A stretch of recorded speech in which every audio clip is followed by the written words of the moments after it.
Check the back seat. Gets in your head, right? Good. Because every year, dozens of children are forgotten in the backseat of a car by a parent or caregiver. All never thought it could happen to them. But with changes in routines, distractions, or a sleeping child, it can happen to anyone. Parked cars get hot, fast, and can be deadly. So get it in your head. Check the back seat. A message from NHTSA and the Ad Council.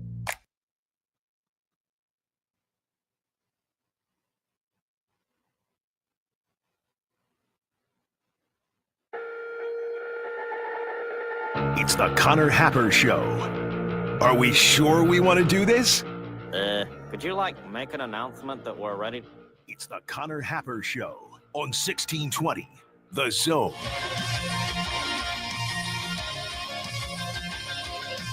All right, good morning, Omaha. Welcome in. Happy Friday. It's the Connor Happer Show here on 1620 The Zone and on 1620thezone.com. Connor Happer, Josh Hodson with you. Back at home, this is live. This is not previously recorded, and we are in a studio, which by the magic of radio just makes it seamlessly transmit out to the public for free, whether it be on AM radio or anywhere else where you could find 1620 The Zone with no delays except for the dump delay, which is still there. We got that. That is intact. We are happy to be with you this morning. We are alive, and we are going to make it through this show. We will now do our second show in a row. Yesterday, a staple of the show as we were out at Kauffman Stadium at the Blur tailgate, which was fantastic, by the way.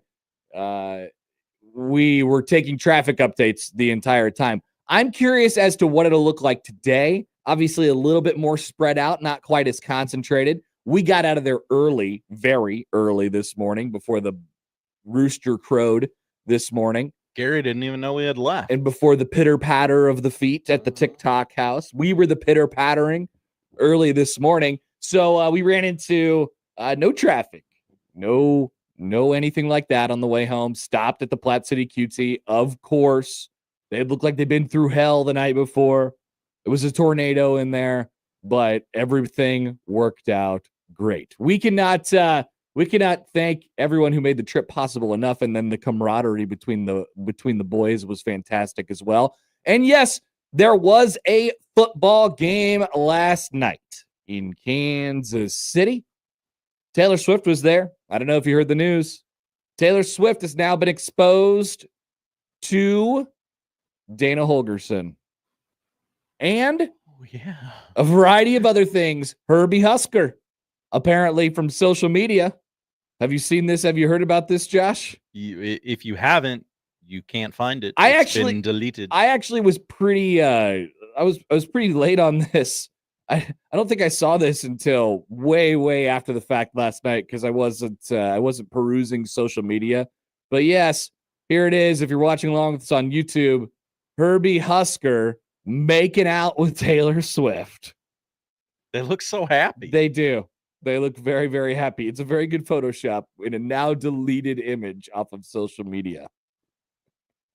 Yikes. The Swifties got to whoever runs the Huskers account. 2017 is your final score. This is Big Red Overreaction going on its ninth hour, something like that this morning. So let's rock and roll. We've been limited, we've been live for all but, I don't know, 4 hours basically over the last 24 hours plus now. I guess like 28 hours. Yeah. That's incredible. That's how you do it, Josh. We cover it wall to wall here at 1620 The Zone. I feel like we've been covering it wall to wall. Yes. Wall, to the window and to the wall. Mr. Passenger Princess Josh Hodson is in the house. Mr. I'm sleepy. I sleep in the car. This is just what I do. You can't stop me from doing so. I was fine. I was alone with my thoughts, both on the drive down and back up from Kansas City.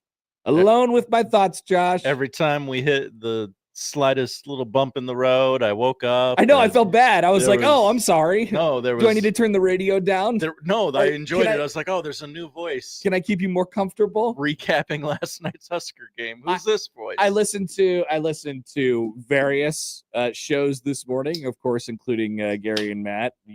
Flipped around, listened to some other stuff, and a couple parts of Big Red Overreaction from last night, which was a fun show. It was an interesting show. I was telling Josh before this, part of the reason that we don't feel very good right now, it's obviously the limited sleep, and the not so impressive nature in which Nebraska won last night. Kind of blah. Which we have 4 hours to talk about right here on this show. But also because on the way, I had nighttime. I mean, the things that I consumed yesterday, probably not good for, a younger man, but for me, an old gray man, nighttime coffee, we're talking post 8 o'clock, right after the game starts. Then they put out, so I declined the dinner that they served, which had a variety of different options up in the press box at Arrowhead Stadium. But then they took all the dinner away, and usually what happens after dinner, right? What happens after dinner, Josh? Dessert, maybe? Yeah. Yeah, no, the dessert, I wasn't there for the actual savoriness, the sweetness of the dessert. They brought out chicken strips. They did. In about the second quarter. I was like, oh, okay, I'll grab a couple chicken strips. So I dunked a couple chicken strips and some buttermilk ranch. And then on my way out, I had a couple Diet Cokes mixed in there too. And then they had the dispenser of various different candies like M&Ms and Skittles and gummy bears. And I got a big cup, Josh, of Skittles. Started drowning those down. And then we got out to the parking lot where we were inhaling exhaust fumes for 90 plus minutes in the parking lot, where people were honking and they were imbibing in their beverages, and they were trying to convince themselves that they were having a good time. But it was hard. It was difficult. It was difficult last night because Nebraska, yes, they are 1-0, but there were some things in there that you may not have liked. It is the first game, Josh, and you have to start 1-0 in order to go 12-0. That's right. You have to start 1-0 to go. Well, you don't have to start 1-0 to go to like 10-2, but it'd be nice if you did. Yeah. And Nebraska did that last night. All that counts in the grand scheme of things is that you win it. So before we introduce the show, I want to introduce a main idea that I have coming off of last night. One of the things that I have most commonly seen over the last 12 plus, just about less than 12 hours now, I guess, is after Nebraska wraps that game up, they make the play at the end. Malcolm Hartzog gets the pick in the end zone. It's an excellent play by him. And then does a walk and talk with Matt Rule. Was that him? Because I saw that video after you told me about it. I don't know. I think that was Deshaun Singleton. Oh, I'm sorry. But anyway, he was a star of the show last night, and because he made the game-winning play at the end of the game, and that was immediately coming off of a bad play where he gets called for a holding right before, and it looks like, whoa, is Cincinnati going to actually have a chance to win this, much less tie? Are they going to have a chance to win this football game? And they threw it toward the end zone and gave themselves a chance to do so, but Hartzog made the play. And one of the most common things that I've heard over the last 12 hours is, well, Nebraska, the old Nebraska, last year's Nebraska, 2 years ago's Nebraska, whatever, they find a way to lose that game. They don't make that play. And I just heard it a lot. I get that we want to take, there's so many, there's positives. Of course there is. There's plenty of positives to take out of the game, but we don't have to make something fake up in order to make ourselves feel good that there is progress. This is a 12-game season. Nebraska's got a chance to, get better and better and better before they lay it out there against Michigan in a couple weeks. The countdown, by the way, to Michigan is very much on, right? It's very much on, indeed. But we don't have to do the things like, oh, they would have lost that game last year. How could you know? How could you know? In that moment, Didn't it feel like Nebraska was a lot like they have been over the last couple years? So there has been progress in the program. I believe that Nebraska's talent is better. I think they have more cohesion. I think the culture is better. I think the floor has been raised for the program. But like we don't have to do the thing where it's like, oh yeah, well they're automatically better. They're better than last year because they made one play at the end of the game. What did I say 2 days ago when we were sitting right here in the studio before we departed for our dearly beloved Kansas City? We talk about the season in the off season like it happens in months and stretches and we look at it in this giant picture. But what it really comes down to is plays. And yes, Nebraska made an extra play last night in a game where they outgained their opponent by a little less than 100 yards. They outpossessed their opponent by double in the game, basically 40-20. Yeah. But there was a lot of it that looked very similar. And I think there was an expectation that there was more that was going to be available to them right out of the gate. So part of the thing that we're going to discuss today is, and there's no answer to this question, it's very abstract, how much of it was first game and how much of it is, maybe it's just not going to be quite as good as we thought it was going to be right away. And maybe they grow into that, or something like that this year. But you can't tell me with any sort of certainty that Nebraska they wouldn't have won that game last year. Nebraska's made plays late in games before, whether you like to believe it or not. But that game had every single hallmark of the games that we have come to know and hate over the last 5-10 years now, the groin kick era, as it is put. It had every single hallmark. You had just made us watch a few of those games. I did not watch anything. And boy, I didn't make anybody watch anything, for the record. There were a lot of similarities in some of those games where, boy, they're dominating this game. They're dominating. Why aren't they winning? They can't put them away. They can't put their foot on the gas. When's the back-breaking turnover coming? When is that? Like, that was all that was missing from that game. And credit Nebraska here. They didn't turn the ball over. Dylan Raiola took what was given to him all night long. I imagine it was incredibly frustrating for Dana Holgorsen and that offensive unit to not take shots downfield last night. Just to take these 5-yard, basically stop routes every single time. Just take it. And they couldn't get anything going consistently on the ground. Couldn't really crease anything. And there's a whole bunch of stuff that lives inside of there. But I imagine it was a pretty frustrating night. Yeah, for Nebraska. You want to put on a show, right? Like, you got 95% of the fans at Arrowhead Stadium are cheering you on, and you know you're kind of not a solo game, but like it's the only game that anybody really cares about that's on TV right now, right? So you want to put on a show, and I give them credit for just take what the defense gives you. Just if we get 5 yards a play, every play we win. Sure, but I mean, like, that's great. But I also don't think that it looked as crisp as I wanted it to look offensively. I thought we'd see a more confident team. And as the hallmarks of that game began to show up, as the hallmarks of the groin kick era began to show up, it was, it was like, oh man, where is this? What is this group thinking right now? So they got got put to the test right away. And that's a good thing. And Nebraska won the game. That's obviously a good thing. And they got away with it, or however you'd like to put it. Big X Red X Husker.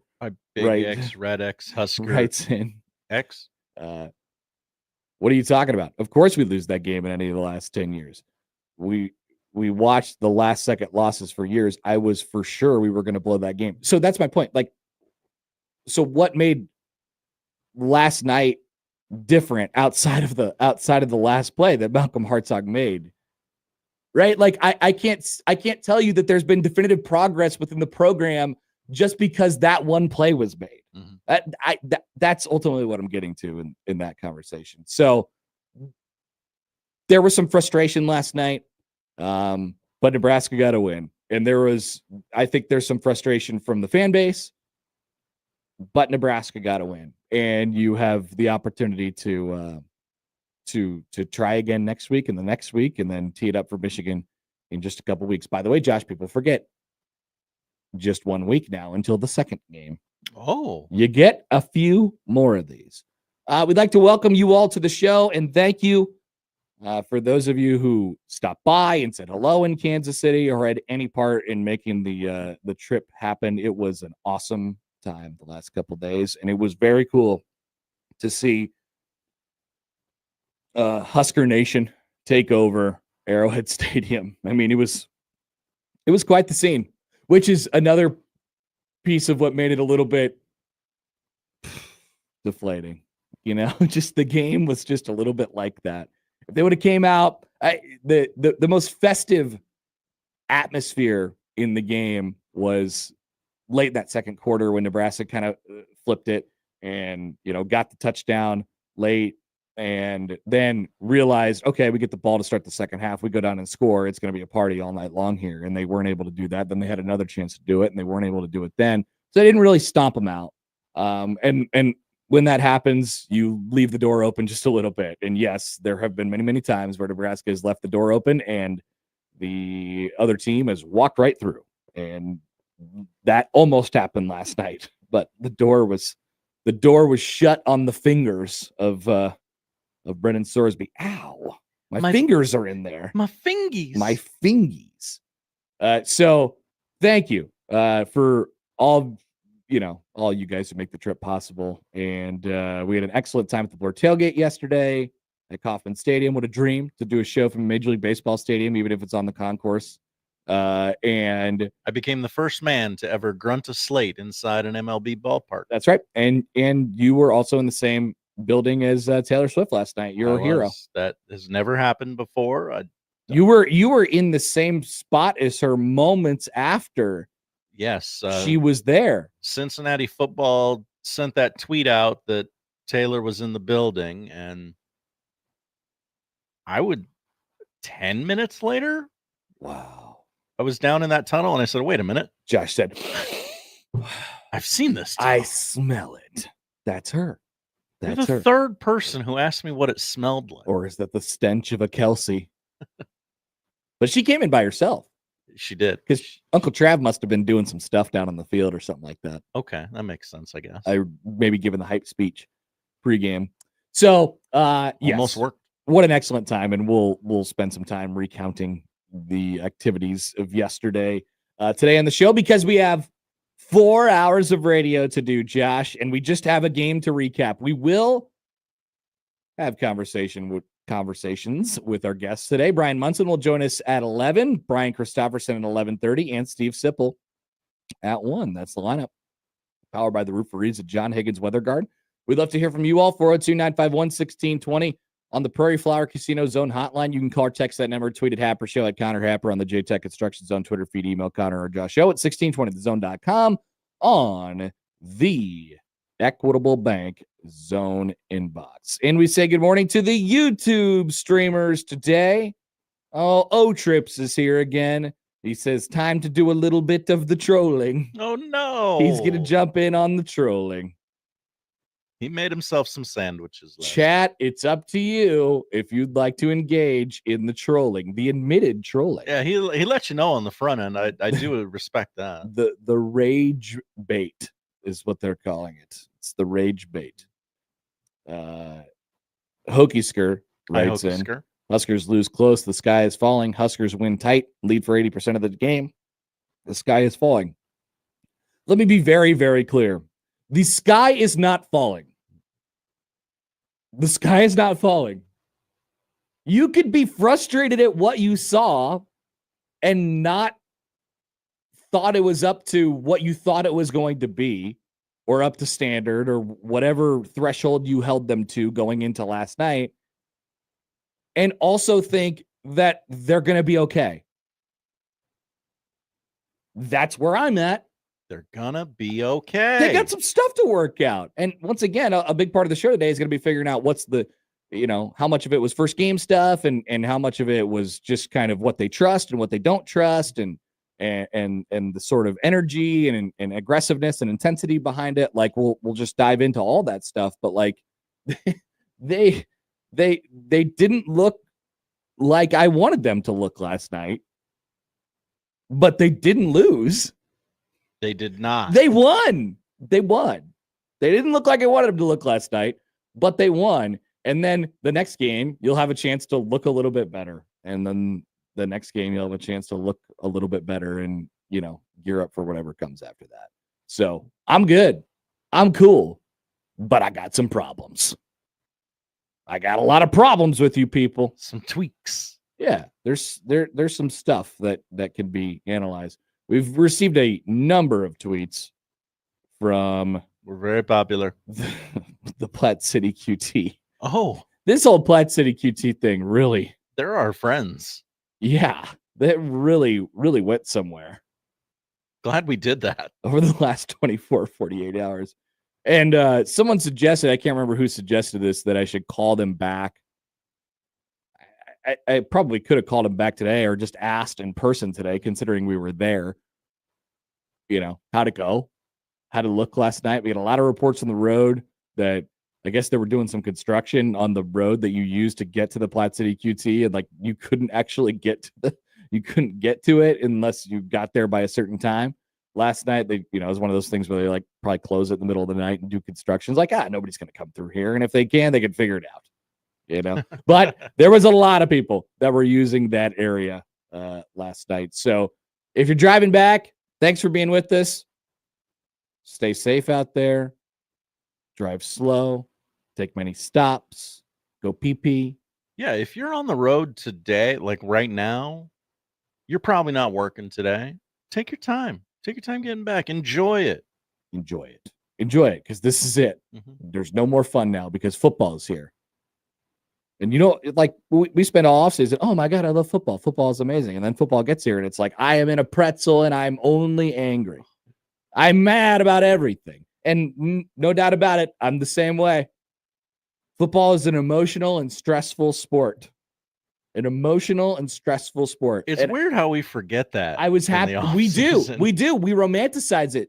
We do. We romanticize it too much. It's like, wouldn't it be glorious to just sit on the couch and watch 90 football games at once? Of course it would be. But then you watch those 90 football games, you're like, I hated that. I hated that. I hated that. That was the worst. I lost $1 million gambling. I did so many bad things. Nebraska stinks, but they still won. I haven't had a vegetable in 72 hours. Yeah, our bodies are, we've had some bad things. We've had some bad things happen. I need some fruit. Yeah, Josh needs a vegetable, something green. Good news is I believe it's Popcorn Friday, so you're going to get a little bit of the salt going. Corn is a vegetable. You need a little bit of that, Josh. Need a little corn and oil. That's for sure. All right, so we want to hear from you guys today on the show. This is a continued extension of Big Red Overreaction. We have a variety of different kind of areas of the game and sort of how we feel about things going forward. And of course, we'll preview the weekend as well and make our picks. We have an excellent slate of college football coming up this weekend. We'll talk to all of our guests as well. Appreciate you guys being with us. We'll be back after this on 1620 The Zone.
right, here's some meat and potatoes. Stats. Nebraska total yards 353. Cincinnati total yards 271. And if I'm not mistaken, let me check this real quick.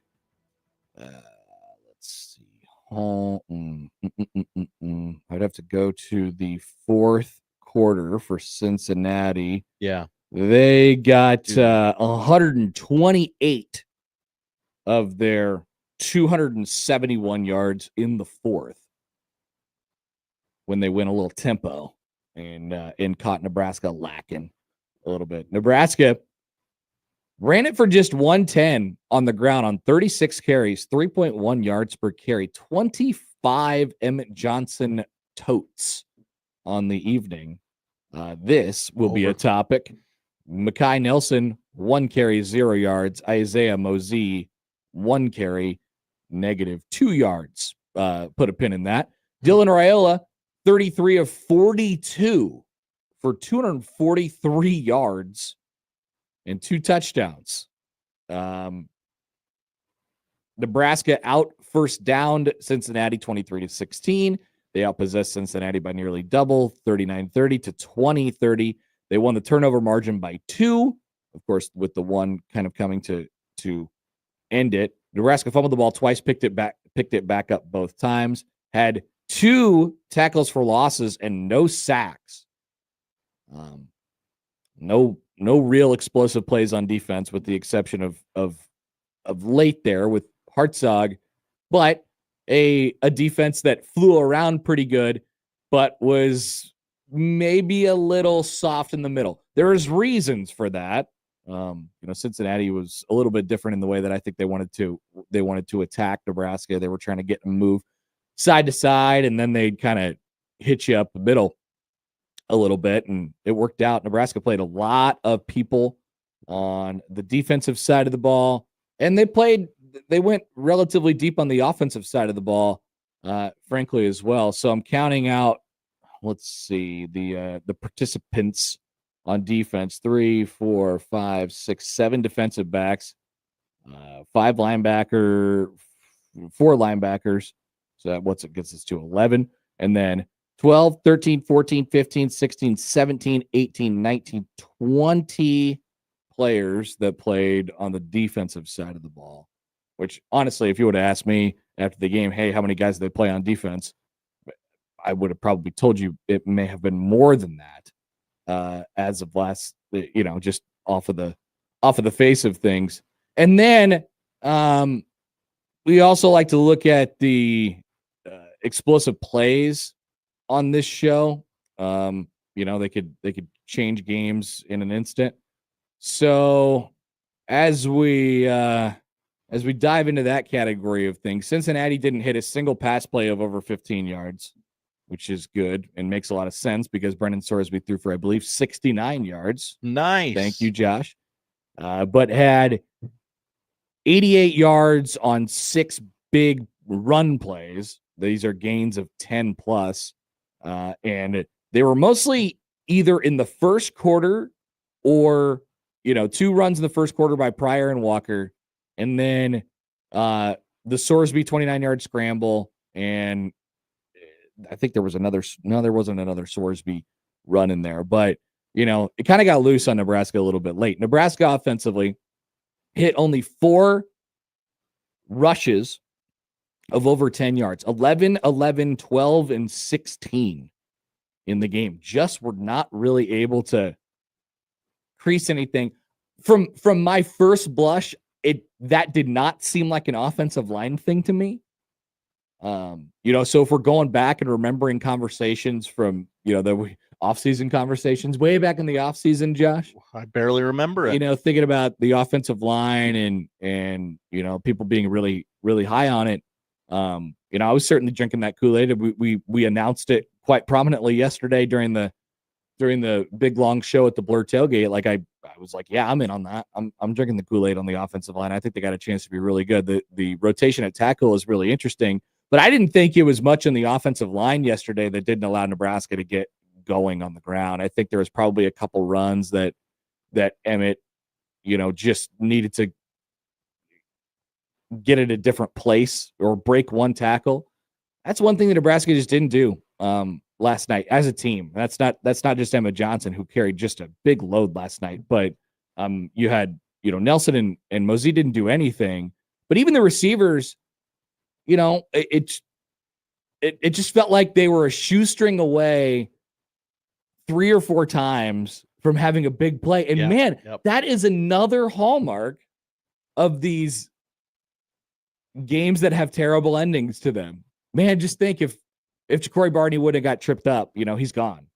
There was a couple other plays like that during the game where it's like that play's going for 30 yards or it's going for a touchdown, and they have it lined up, and then one guy kind of just gets a hand on the shin or whatever it might be, trips him up, and you have to continue on with your drive.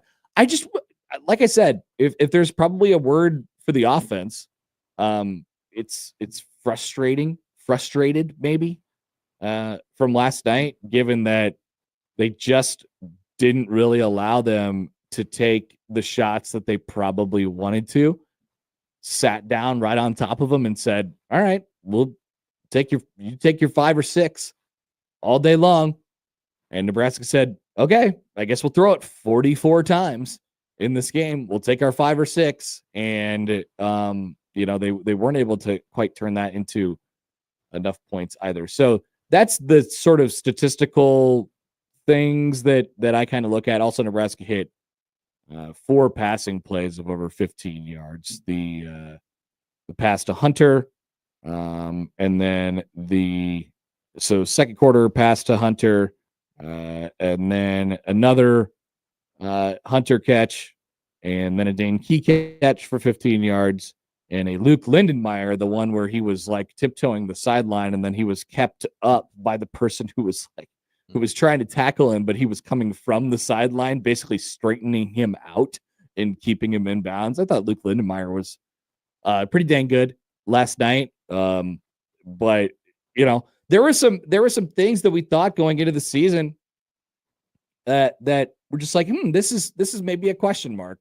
Backup running back. Who's the second one? Who's the third one behind Emma Johnson? And then what kind of production are you going to get out of your tight ends? Period. Lindenmeyer sort of answered the bell on that one. He's a pretty consistent, security blanket, I think, for Dylan Raiola. But I don't know what Harburg is going to bring to the table, considering he's not much of a blocker. You kind of call your shot when he's out there, so you have to get him in 2 tight end sets, and that's kind of calling your shot.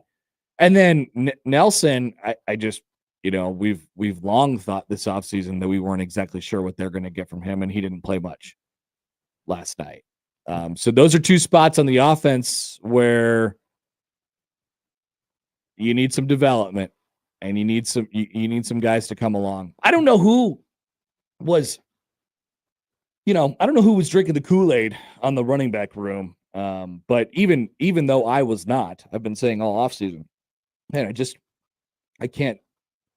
don't know what you're going to get out of those other 2 guys that have been sort of elevated into playing roles for Nebraska this year. Don't know what you're going to get out of them. I don't know what you're going to get out of them. I just can't really expect anything.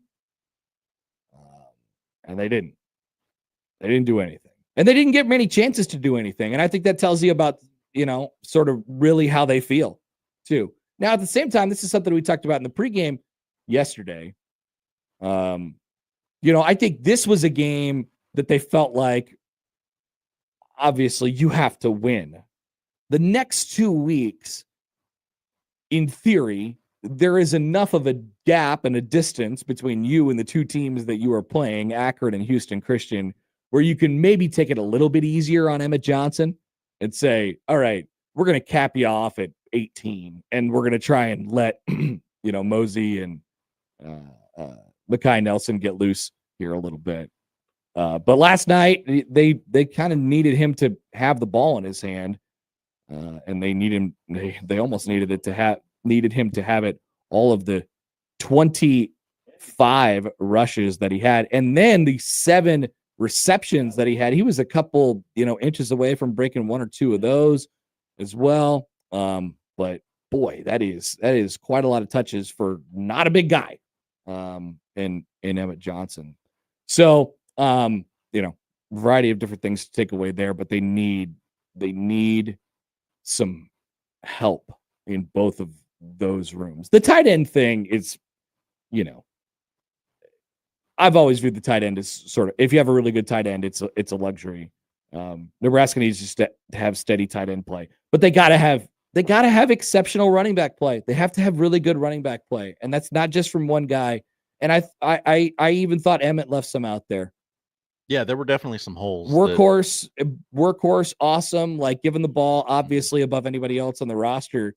But I thought there was some stuff that was probably just left out on the field a little bit. Nebraska just doesn't have. They don't have very good running backs. They're So what does that mean for the season? It's a long season too. Is that 42 passes? Is that a Cincinnati thing because they were shelling them in and they were, just putting a blanket over them basically and not letting them get big plays and taking the easy stuff underneath? Or is that also a reflection of what you don't feel like you could do in the run game? Or is it completely opponent dependent? I mean, that's another thing that we could sort of discuss during the show today. But as always, we'd love to hear from you guys. Yeah. I apologize for the calls and the stuff like that on Big Red Overreaction last night. It was an odd situation. We were connected via the moon or something like that, and the signal had to be beamed to the moon and back before we could, before it could be sent back to our studio. So we were operating on a little bit of delay. Callers would call in, they would say, "How you doing?" And then 9 seconds later, we would say, "Good. What's your call about?" And then we had to continue on. So we're going to have no delay. This is a regular old phone call. Let's bring in Bob on the Prairie Flower Casino Zone hotline. Hi, Bob. Hey, good morning, guys. Just real quick, these are just my thoughts. So if anybody wants to pounce on me, that's fine. But, coming off a bowl win last year, I was pretty excited that possibly this program was finally going to turn the corner. I was so excited for last night. And I can't tell you how disappointed I am. I mean, I'm like most Husker fans in shock at the offensive line play and the defensive line play. Felt like we played the whole game without a set of linebackers. We got pushed around by a low-level Big 12 team, in my opinion. Cincinnati is not going to do anything great this year, I don't believe. Was it me or did Emmett Johnson look like he had concrete in his shoes, or every running play was very slow developing? We had very little, if any, explosiveness through the line. In the offensive line, I kept hearing about how good these guys are going to be, and we finally have got the horses up front, and guys, they got pushed around. They got pushed around a lot. Now, I mean, yes, Emmett rushed for over 100 yards, but this is a average Cincinnati Bearcat team, guys. This isn't Michigan. This isn't Penn State. This isn't Minnesota. I mean, what are we going to do when we get in the meat of this Big Ten conference? I just feel like almost like they were going through the motions last night, as if we showed up, so we should just win. And I just had that feeling, and I just timely penalties again. 2 penalties cost us 2 drives, potentially 2 scores. I mean, I know a lot of these things can get cleaned up, but man, oh man, I was so disappointed. Wow, I'm glad we won. I'll take the W, because at the end of the season, no one's going to remember. They'll just remember the W. But I don't know, guys. What do you think? Thanks for the call, Bob. Here's what I think. First of all, I'm not shocked at what I saw last night. I'm not shocked. Shocked feels strong, but I mean, a little bit strong. I'm not going to tell you how to feel. I'll tell you that, like, do I seem overly negative about what I saw last night? Because once again, maybe I'll have to make this clear about 400 times today. You probably will. We can't handle nuance. I'm not particularly enthralled about what I saw last night, but it doesn't mean much of anything for when you play Michigan and Penn State in Iowa. I'll tell you this, if you want a rosy outlook, I'm very confident that Nebraska will be a better team when they play Michigan in 3 weeks. I'm very confident. Okay, let's go. I just, and I don't think they got quote unquote pushed around last night. I do agree that I don't think Cincinnati is very good. I think they shot their own foot off 500 times last night. And so the stats are coming out. They've lost a bunch of one-score games in a row. They were looking at each other in the mirror saying who's going to Nebraska or Cincinnati this game first. I don't think Nebraska got pushed around last night. Once again, they had 140 total yards going into the fourth quarter. They got loose a couple times. Sorsby did. They got moving on the pace a little bit. And caller Bob mentioned that at the end of the call, like a lot of this stuff is correctable. Yeah, I mean, that's kind of where I'm sitting right now. I'm not any more worried about Nebraska's defensive line than I was 24 hours ago. I am not any more worried really about anything, I guess, outside of that second running back deal, or the running back thing in particular, more than I was 24 hours ago.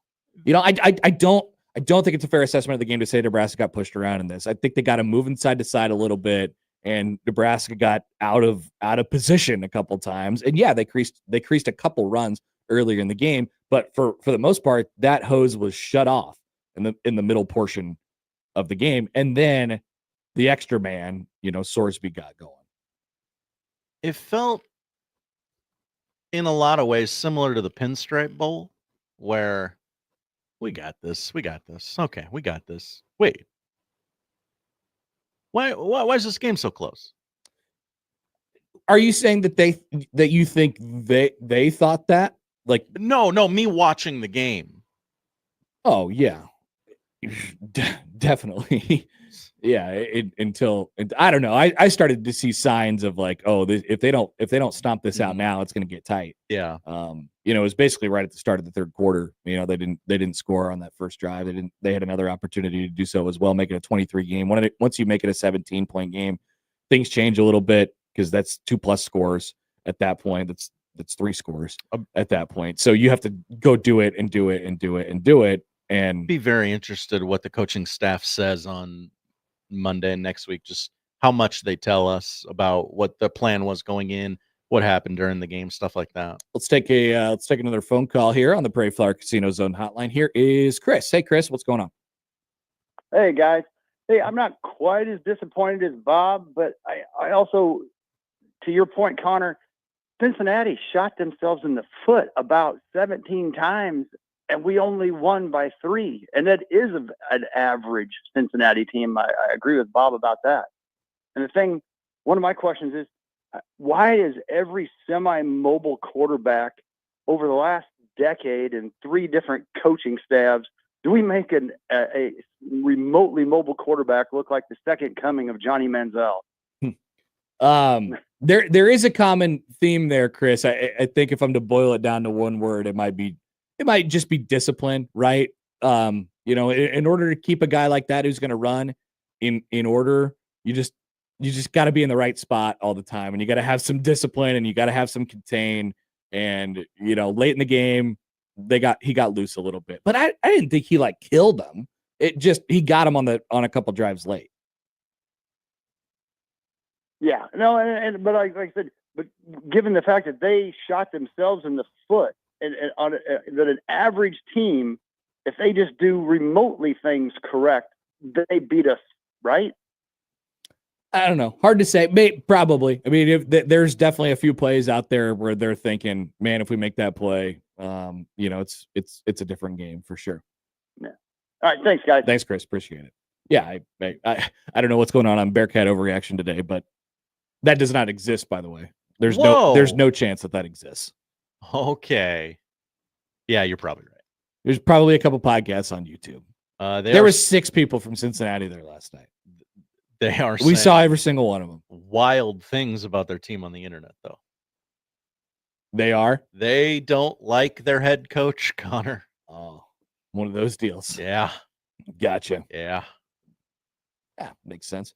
Here's text from the 712. Hi, 712. Oh, this is Lucas. I apologize. Lucas has identified himself. Hello, Lucas from DC. Council Bluffs, presumably. 712. DC. Oh, is that Council Bluffs area code? Anyway, he says he's from DC. I'm going to go with it. What's funny is that I agree with all of Connor's underlying premises. However, I draw an entirely different conclusion in that Nebraska has demonstrated some actual growth since years past, because last night they, Hartzog, actually stepped up and made the play rather than imploding after committing a mistake, aka the penalty. Yeah. I mean, yes, that's a good thing. But like it's the same idea as calling in today, or me saying today, boy, if they do this against like the fifth best team in the country, or the first best team in the country, or Penn State or Michigan or whatever it might be, if they do that against them, then they will lose. Yeah, they will. They probably will. But this is not it's not a black and white thing here. It's a bit of a moving target, and you play the opponent too. And there's also another team, and they can get worse, and they can get better, and they can have bad days, and they can have bad coaching decisions, and they can drop passes, and they can fumble balls, so like it comes down to plays, and you put yourself in a position to do that. Maybe just theoretically, I mean, this is a wild concept to wrap your head around as well. Maybe they don't even have their head coach on the sideline for various reasons. A variety of different reasons. People miss work. It happens. People do miss work. All right. We continue on. We're still talking. We got many, many things to get to today. We'll never stop talking. Bryan Munson's going to join us in 15, but we'll be back after this. More of you on 1620 The Zone.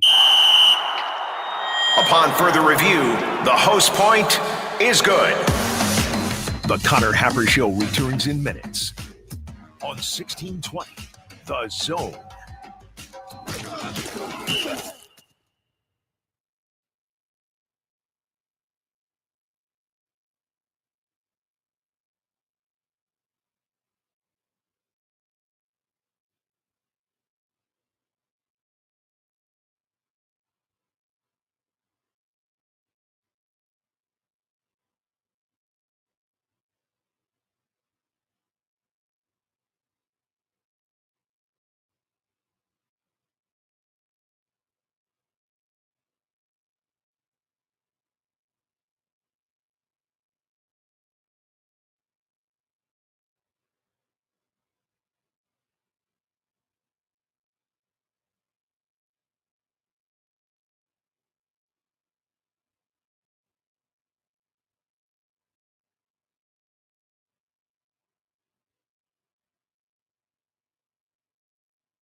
What has cancer taught me? The sky is pink at sunrise. Brave does not mean stoic. Friends will fill your freezer. And that I have the academic specialists, the clinical trial options, the level of personalized care. I couldn't have gotten anywhere else. Nebraska Medicine Fred and Pamela Buffett Cancer Center. Because at the end of the day, I want the best chance to be here for tomorrow. Get a second opinion at nebraskamed.com/cancer.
Let's get back to the Connor Happer Show on 1620 The Zone.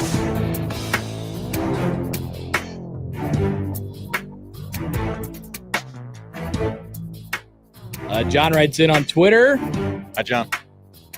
What did you think of the Huskers going for it early third quarter instead of punting? I thought it was a poor decision. That's what John said.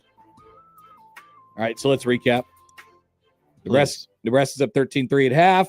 They get the ball back after scoring late in the second quarter.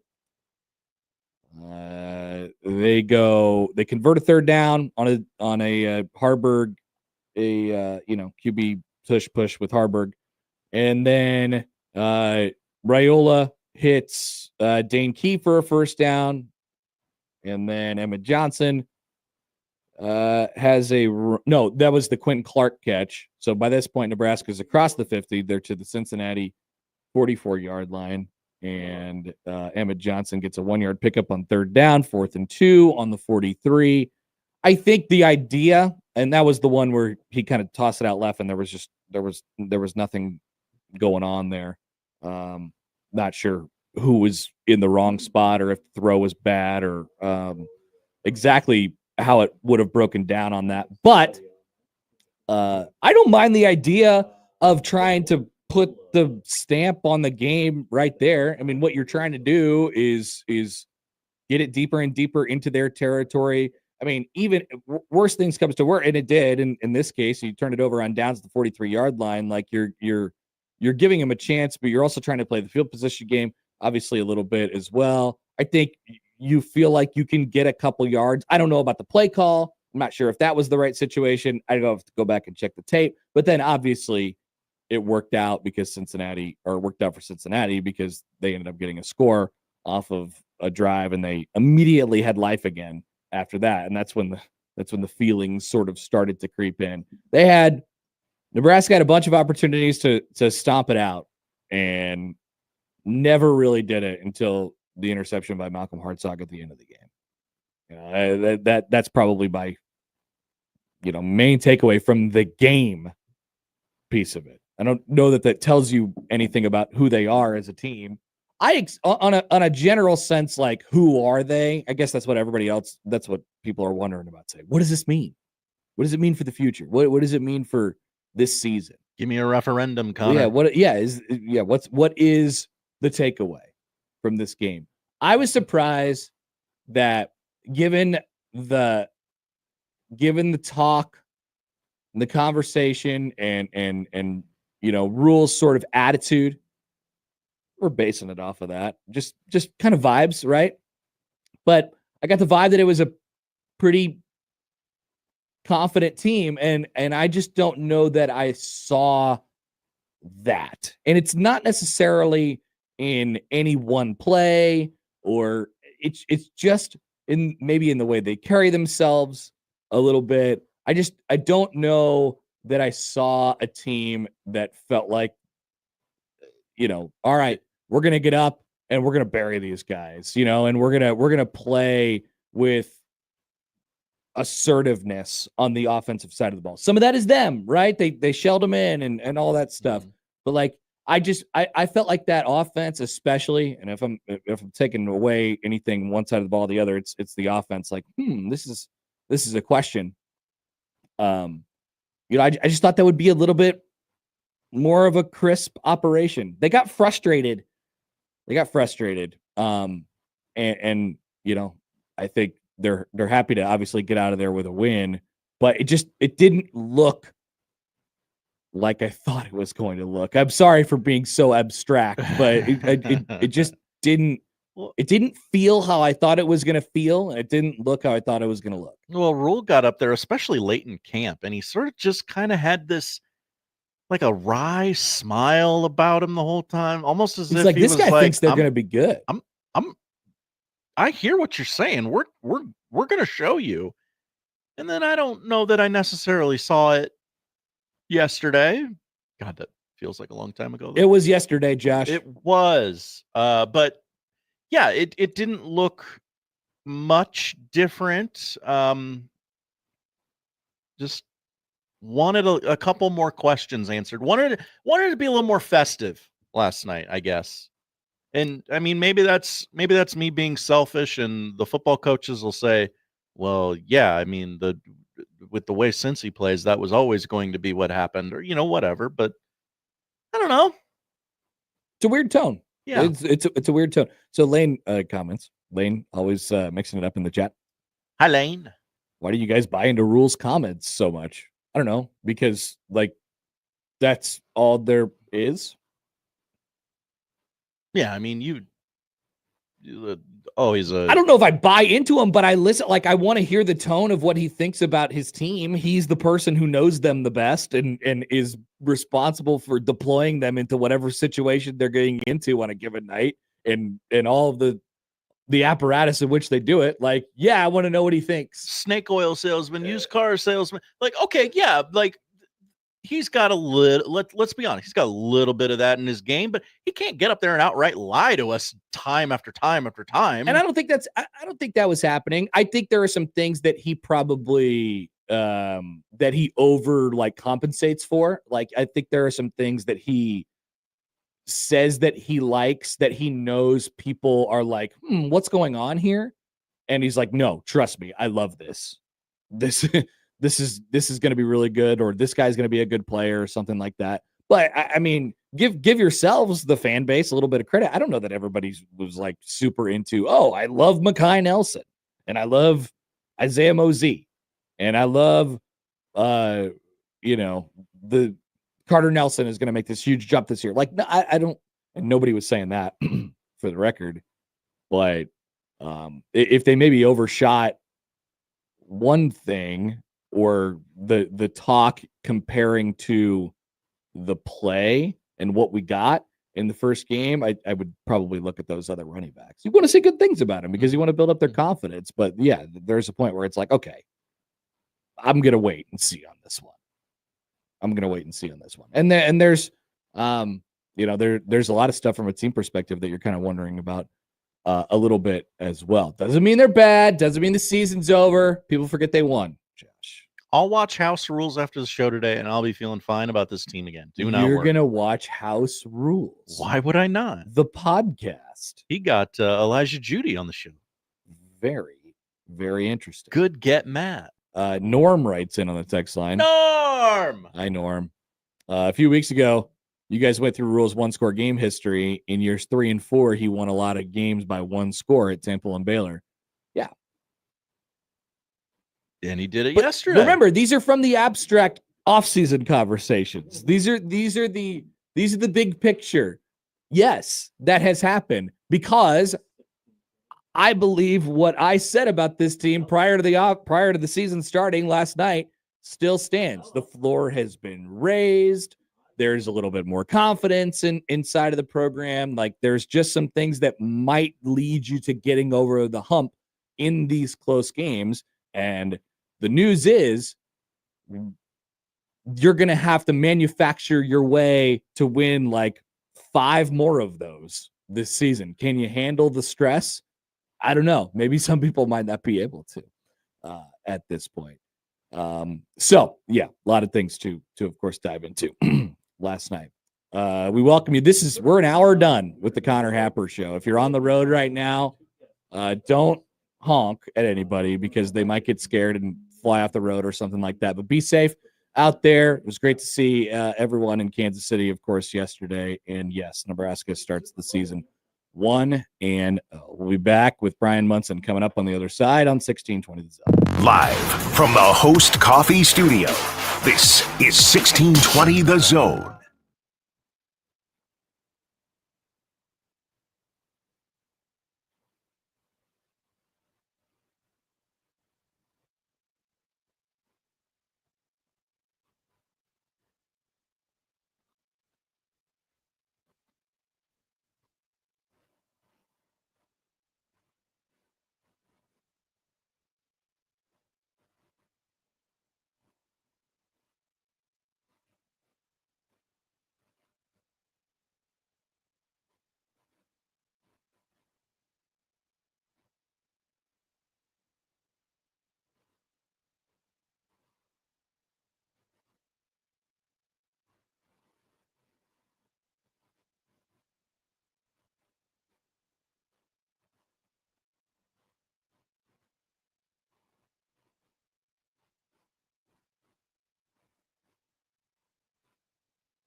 It's cold brew season, and Host has iced coffee.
Bryan Munson.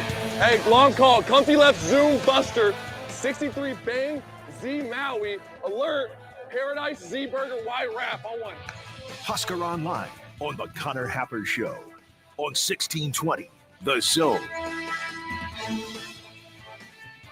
All right, joined now on the Prairie Flower Casino Zone hotline by Bryan Munson from HuskerOnline.com. Munson, happy Friday. How are you?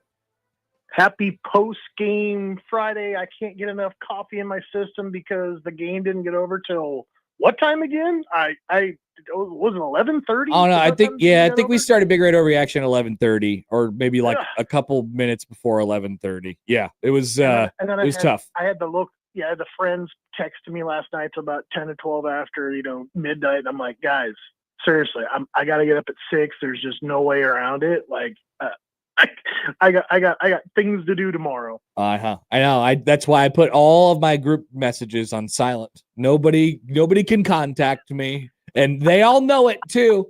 They all know it. I received so many texts yesterday, and very popular, and I didn't respond to any of them. It was great. I'm still getting them this morning, and I've chosen so far to say, well, why don't you give me your thoughts first, and I'll tell you what's wrong with them. And you have a message board to patrol too. I'm sure you haven't seen any thoughts there from people. Well, and so that's been kind of fun. It's always great getting kind of on there with the community and looking and seeing what they're kind of thinking and what they're feeling. I admit some of the stuff that last time at halftime I felt like was way knee-jerk, particularly about the defense. I thought the defense played great through the first half. And then, at the end of the game and into this morning and stuff like that, I finally posted something more recap, of the game and what my thoughts were until I had to get out the door this morning. So, kind of is what it is. I'll tell you what, a year ago, and with not making any changes on the special teams side of the football and with the coach and stuff like that they don't win that game. Maybe. Period. That's the big thing. I mean, I rate the experience last night of special teams first with an A, defense gets like a B-, and the offense gets a C. I mean, for no turnovers, right? I mean, but just not still operating at that level that you'd want them to be, but it's first game of the season. Yeah, okay. So are those grades on a curve? Are those grades on a curve from last year? Because I thought the special teams were good, right? But I didn't think they went above and beyond. I mean, you made a 50-yard field goal, which was nice. You had a couple good punts. Like, I'm not saying anything bad about those guys. They were absolutely good enough. Certain, but way good enough compared to last year. That's the thing. Punting was spot on. The kickoff out of bounds got addressed because they changed out who the kicker was. The 50-plus yard field goal plus the other field goal, just being consistent in that area, not having long snap issues. I think there was just an all over. I mean, I can't give him an A+ because of the kick out of bounds and the, that kind of thing going on there. It wasn't really out of bounds because he did that really weird thing where he puts the foot out of bounds and touches the ball in bounds and he gets the penalty for it. So, like, whatever. I hate that penalty. I hate that part of the game. But yeah, I think it's probably on a curve because return game has been non-existent, right? Like there's really nothing there. In fact, I would almost voluntarily say that you might as well just go ahead and do the Santino Panico. If you're going to do what you're kind of doing right now, you might as well. I mean, and Eckler was dialing up some pressure. They got very close a couple of times to maybe getting a hand on the football. There wasn't like an all out punt, but just kind of getting back to the protectors. I think that was a big thing, but the coverage was there for Cincinnati. There really isn't any sense in that point in my mind in not just fair catching it and then just taking the ball where it's at if you're going to choose to catch it, because I think only bad things happen if you decide to go ahead and try to catch it in traffic and you muff it. I would just rather you just caught it and we'll just take it from there. I will say this. Barney fair caught, to my memory, maybe one or two. Once. Yeah. So I like the idea that they're getting more and more comfortable maybe with the idea of like, hey, we're not like, eventually they're probably going to make a play on that, but you can only, you only have what's kind of available for you. And, there were some short punts and stuff like that as well. But I like that. I liked at least the idea of him just standing in there and then maybe trying to make the first guy miss and going from there. No, I think he can do that. I mean, he kind of needs the whole thing to kind of set up as like the proper setup for Frogger, like he's kind of doing the thing and jumping sideways and going forward and going backward. And he needs to make one or two guys miss. And I think he can kind of get into probably second or third gear pretty quickly and really make them regret kicking him the football or giving him something he can return. It just didn't happen last night. They just didn't give an opportunity to do it last night. Nope, no doubt about it. Is there any like bigger picture concerns from last night, or are you still thinking, well, it's game one and we'll see how this works out? Well, I think Nebraska allowed 3 sacks. I would maybe partially give blame to Dylan for one of them, where Pritchett, I think Corleone was getting pressure up the middle, and number 11 Norwood or whatever his name was, kind of got pressure on Pritchett, and then Dylan stepped up in the pocket to kind of get away from Corleone, and it kind of just walked right into the back of Pritchett. So I kind of say it's, one time really wasn't necessarily Nebraska offensive line fault, at least Pritchett's fault. So I feel like the offensive line played okay. There's something really strange about like last night, because as well as like Emmett did running the football, I just didn't feel like they ever were able to like truly establish a run game, like a real consistent run game. And I think a lot of that was because there was just a lack of anybody else being effectively able to run the football. Emmett could do it, but they tried a couple other guys and it just could not get it off the ground. So I think that those concerns that we kind of raised going into the season about not necessarily having a good feel for what the backup situation is at the running back spot were legit. At least for now, we'll kind of see how things kind of shake out. It is only the first game. Thought the wide receivers, played pretty well. I thought the offense, to me, I don't think they tried to throw the ball enough downfield, particularly in the second half. I mean, Cincinnati was loading the box, and you have a guy like Hunter that, says he loves the go route. And you've got some other guys that you feel like you could probably go ahead and consider them to be a little bit of a matchup problem, even if you're just trying to get like a defensive holder, defensive PI as an outcome. Didn't really even try to do that. So that was a little bit odd to me. I don't know if that was on purpose because they're trying to keep some stuff in the bag, but every time I say that, you just never ever see it either. Like some other point, like where you thought it might come into play. Defense, they're going to get better, particularly against the run. It's a young defense. I thought they played really well. They're obviously stacked back to the front. I thought there were some really good plays. I think Nowinski flashed a couple of times. I thought they got gassed a little bit late in the game. So you're kind of looking for that. I thought there was really only like 2 bad plays in the secondary, which was, probably way different than the year before. You didn't even hear Sierra Wright's name being mentioned. And I think that somebody said this morning on Red Sea Scrolls, when you don't hear somebody's name being mentioned, they're usually doing well. And so that's a good thing over there. And I thought guys like Jones, guy like Marshall, and even like Herzog to kind of get like the chance to get another chance at like making amends for the penalty, getting the interception at the end. Nebraska had 2 really clutch, timely forced turnovers, where right before the end of the first half and right at the end of the game to ice it. And I think that's something that they've not been able to do. They've not been able to win close games like that, and that is a good sign, at least for this team. Bryan Munson from HuskerOnline.com is with us. Okay, Munson, we'll let's go to some recruiting items. We're not going to have many recruiting updates like during the week, so this is our time to get them. We're going to take advantage of it right now. I mean, the talk of the last couple of weeks, since high school football has kind of restarted a little bit, has been Dayton Raiola. You wrote a little bit about him in your Tunnel Talk part this week. Mm-hmm. I guess what else are we watching for as high school football starts to begin? We had week 1 in the state of Nebraska this week. What are we watching for? Yeah, so you definitely, you're getting your first chance to have a home game. So that's like the first thing you're kind of hoping to get some things kind of moving again. You're bringing in maybe potentially a guy or 2 here or there. We're going to have a little bit better understanding, I think, as we kind of get a little bit closer to the game time. We know about some big time visitors that are going to be there.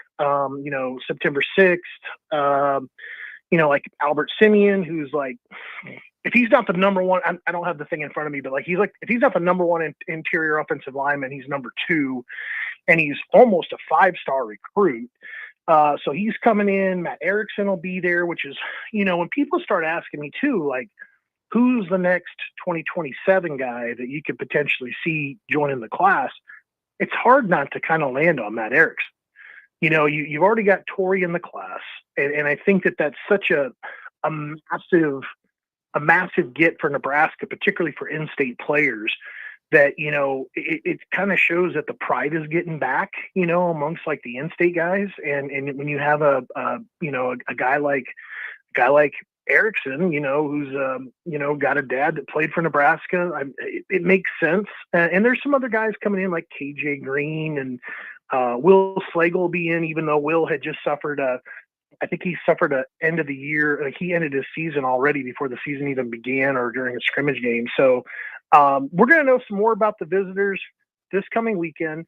I think the big thing is, watching when some of the 2026s make it back. We broke some news this week about Cameron Wilson. And obviously you and I talked about Cameron back in April and again in June because he had committed to Syracuse. He visited Nebraska a few weeks later, loved the visit, came back in June and said it was the best visit he had ever taken.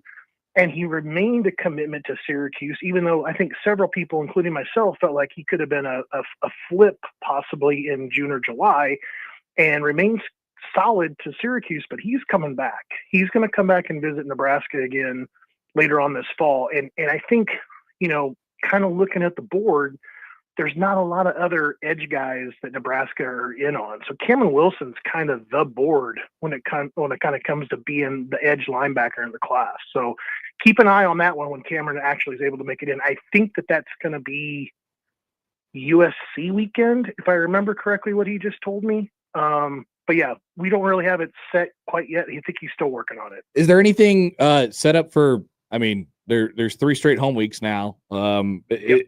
Are they working on anything there? We've talked quite a bit about how these home game official visit weekends are kind of just fewer and far between now. What's going to happen over the next month? Yeah, so you have a couple of big weekends coming up here very, very quickly. Akron because of start time, Michigan because of start time, and because of the event. And then I think the third really big one that you can kind of look forward to is going to be USC. And I think USC is probably going to be because, number one, because of the alternate uniforms. And I think, number two, things at least a while back anyway looked like maybe that was pointed towards maybe more of a night contest, a late start for Nebraska. So those are always good opportunities to kind of bring in recruits, especially the ones that have to travel in. So I think you're kind of looking at Akron being the first one. Of course, that's a game time kind of thing to kind of draw up around. And then Michigan. And I think Michigan's going to be a big one, particularly for the 2026 class commitments to get in, especially the guys that have just committed, like basically when they restood back up the recruiting board back in January, kind of got the relationship going between like there in April, bring them back in June, commits in June, July. Those guys have never been to Lincoln for a game. And that's why, these visits right now to 2027 and 2028 recruits are so valuable. You're really trying to put some pieces in place to where when you get to June and you take that official visit, it's not even in the back of the recruit's mind that they've never seen a game in Nebraska and they couldn't imagine committing there in July without seeing a game because you actually have seen one already in the previous season. So this is an important season here to get 2027 and 2020 on the right foot. But I think also just kind of a way to close out the process with a lot of the 2026 guys that have never seen a game yet at Memorial Stadium. All right, Munson. Great stuff as always. We'll be checking in on all that throughout the coming weeks. Enjoy the rest of your. Now it's a long weekend. You got the football. You got the Husker game out of the way. You get to enjoy a nice big Saturday of college football, and then an extra day on Labor Day Monday. Headed down to San Marcos tomorrow morning. Watch the kiddo coach Eastern Michigan against Texas State tomorrow night. So looking forward to that. All right, man. See ya. See ya. Bye. Bryan Munson from HuskerOnline.com. People forget that it's Labor Day on Monday, Josh. People do. I have to continuously remind myself if you're watching along on YouTube and you're like, wow, they are deteriorating. You are right. Correct. You nailed it. But we'll be here until 2. I'd like to talk about while we have 5 minutes here. This is a good 5-minute topic. We touched on it the post-game show last night. I don't know what goes on at Arrowhead Stadium, but if you were at the game last night, you probably, you're trained to go to the game at Memorial Stadium, right? So if you sit in the, let's say you sit in the lower east side, you know that you have a scoreboard on the corner on the west side that you can look at. You know that you have the big scoreboard on the north that's going to show, on the north that's going to show all the replays and all the stats that you need, total yardage, how much have we run the ball for, and you're kind of taking mental note throughout the game. But there's a cadence to it. There's a rhythm to it. If you were at Arrowhead Stadium last night, like Josh was, that's right. I, for the majority of the game, did not know what the score was. Did not know how much time was left in the quarters. Down in distance. I did not know how many yards Nebraska had amassed, what their plus, but how many penalties they'd committed, things like that. I mean, I don't know what they do during Chiefs games. Gary was talking about how it's different, guys. It's different. It's different. It's definitely different. So one of the ribbon boards, there's like 2 rings of the stadium, right? One of the ribbon boards had the line score, basically just the straight up score and then the game time. And I'm like, okay, I guess I've located it. It's very small, but at least I have this now. And then I guess there's another ribbon board that was seemingly just not in use. It was just all like Battle Sports, Kansas City Classic, sponsorship stuff.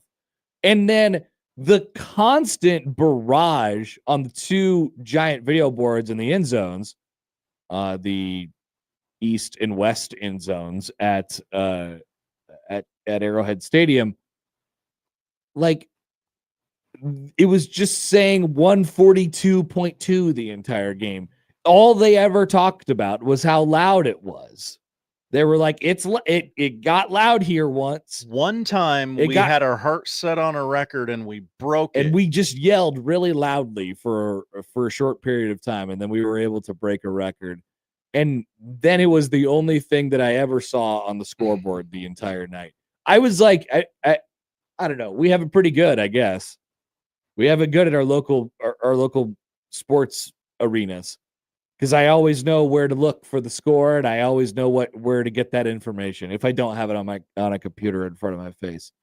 But last night was a very difficult time for me.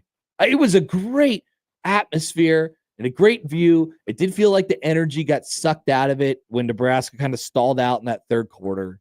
And it was very difficult for me to find how much time was left.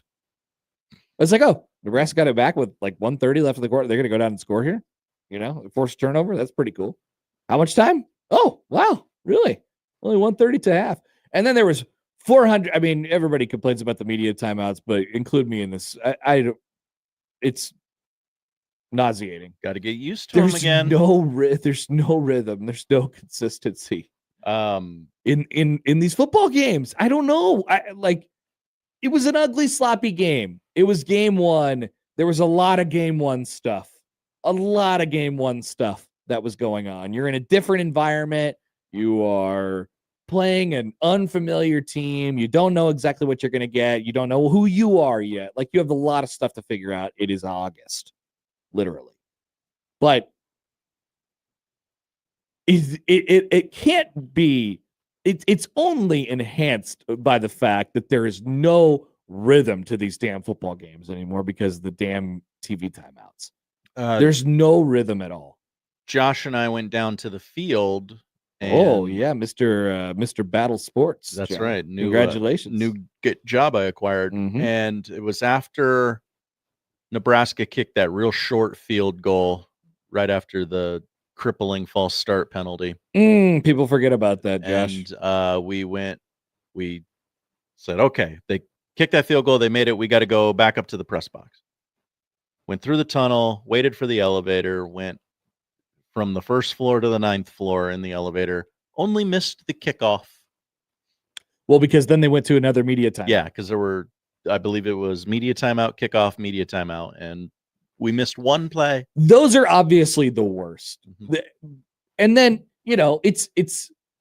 there's times that they have to sort of hit that automatically trigger a media timeout, but they just have to hit the certain amount in a quarter or in a half or in a game or something like that. And so it's kind of at just discretion. Like, do we feel like we need to take one here? Did we just have an 8-minute drive? We definitely needed to go media timeout, kickoff, media timeout, because we blew through the last one, and there was a couple of those long drives during the game. It's like, all right, we better do it. We better rip these timeouts right now. It's just so hard. It's hard to get the crowd engaged.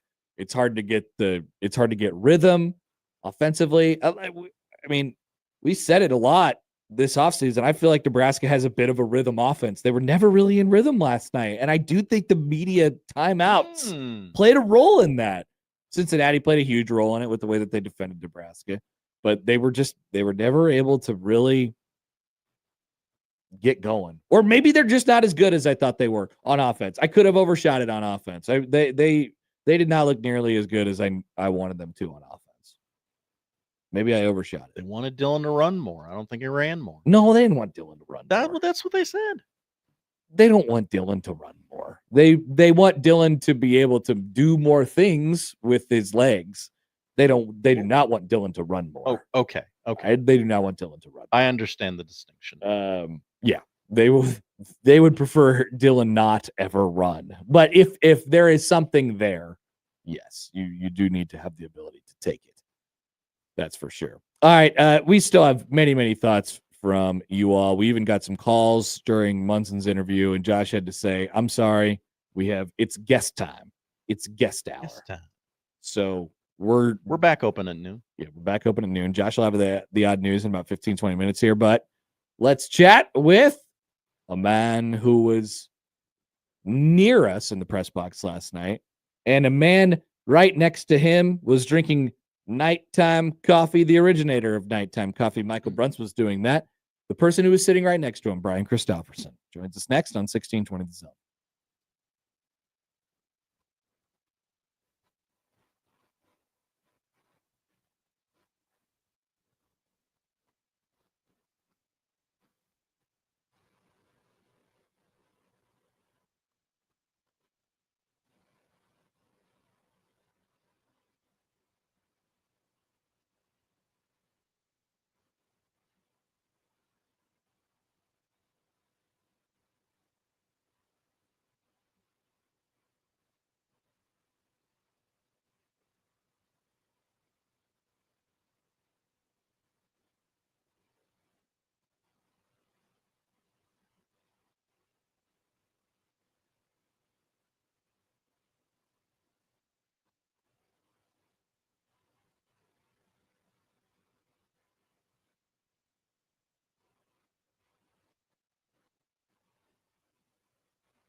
Hey, Bryan. Bryan Christopherson. I gotta take this. It's Hap. Be right beer, Rooney. Drove my Chevy to the levee, but the levee was dry. Bryan Christopherson, Husker 24/7 on the Connor Happer Show on 1620 The Zone. All right, we welcome in our friend Bryan Christopherson, Husker 247, joins us now on the Prairie Flower Casino Zone hotline. BC, it's Friday. Is this news to you?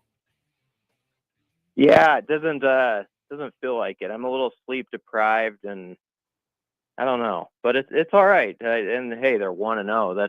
That beats the alternative, I guess. It does. So how'd you play it? Did you drive through the night last night, or are we just getting out on the road right now? I just got to my house like 10 seconds ago. Brunch just dropped me off, as a matter of fact. Wow.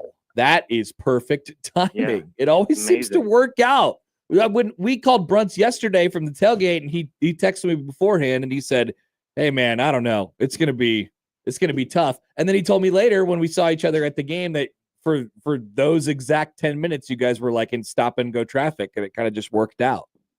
Yeah, we just have a special connection with you. I don't know how to explain it. It's almost otherworldly. It's amazing. Exactly. Save that for the next Bryan Christopherson Open, by the way. So we'll put that in there. When you think about last night, do you think more about the game, or do you think about what the game or what the performance means for Nebraska football in 2025? I think I have a hard time, even though we always say, hey, this is a new team, separate it from the past. It's hard when you've been on a lot of road trips, which I've been on, and you've come back from a lot of losses, to not honestly just start with appreciation when you're driving back or traveling back after a win away from Lincoln, and to say that hasn't happened a whole lot. There's been some rough starts to seasons in the past. You could go back to Minnesota 2 years ago. Obviously the Dublin trip, the week 0 Illinois game. So for a team to, yes, have obvious flaws they're going to have to work to fix and all that stuff, but to work through it enough to get a win and now try to build upon it. I kind of am willing to leave it there for now. And obviously we're going to talk about some of the things they're going to have to improve, and that's going to be part of the discussion the next week. But it's not like I'm down on this team because there were some flaws here and there that are easy to pick at. It's just like some of those things were probably pretty predictable going in. They played out sort of like you might have thought, and they were able to pull out a close win. And so I give them credit for that. And now let's see if they can make that jump from week 1 to week 2. That is sort of a coaching cliche, but I think true, that teams try to do to show that they can be a group that can really progress and get done what they want to get done. This might be a little out there, I guess, from what we're hearing on the show today, the interaction we've gotten and what's kind of out there. I was, I don't know, maybe even pleasantly surprised by I thought the defense was pretty good last night. Obviously, Sorsby got him for a couple runs and a quick no huddle type of drive, fast paced drive, going on late, and it nearly cost him at the end, but Hartzog made a play at the end of the game. And yes, they got him going side to side, creased the middle a little bit, the defensive line. We'll see what happens there. But I was relatively impressed by what I saw defensively last night from Nebraska. I'm okay with what happened there. Yeah, I thought it was a mixed bag. I mean, they had, if you go to the first half, Cincinnati had 81 total yards at halftime. And the second quarter was really good football by the defense. They had the 2 3-and-outs, and then Vincent Shavers, of course, forces the fumble where you set your offense up for points. So they were very effective. It did get a little sideways in the second half. You felt like they were on skates a little bit with Sorsby, and that Cincinnati found some things with their schemes and some of the blocking things. I think they were really working well for them. But Nebraska did hold Cincinnati to 69 yards passing. And one of the big things all week and throughout the camp about Cincinnati was they felt really good about their new wide receivers and those portal additions. And so you can be a little bit worried about some of the stuff that happened with the run defense, but you have to give to get sometimes. And they took advantage with their pass defense. And I thought Andrew Marshall, Sierra Wright, and definitely Donovan Jones showed he's a gamer. Those corners I thought had a nice night. There was an obvious, I don't know what you thought going into last night about what they were going to actually do in practice in the game at left tackle. When Dana Holgerson talked this week, he was like, "Hey, I've never really had a true rotation at tackle." That's the way it looked at left tackle. And they kind of just traded off series between three guys. What'd you take away from what you saw at that position with the obvious one standout play being Pritchett's false start? But I thought he was pretty good the rest of the night as well. I guess what did you take away from that rotation on night one? Yeah, I didn't necessarily expect they were going to do it that way. Me neither. I thought, like, with Gatula, maybe he'd go 2 or 3 series and you'd see somebody else. And I didn't even know that we'd see all 3 of them. I thought it might be a deal where they limit to two guys and keep it there.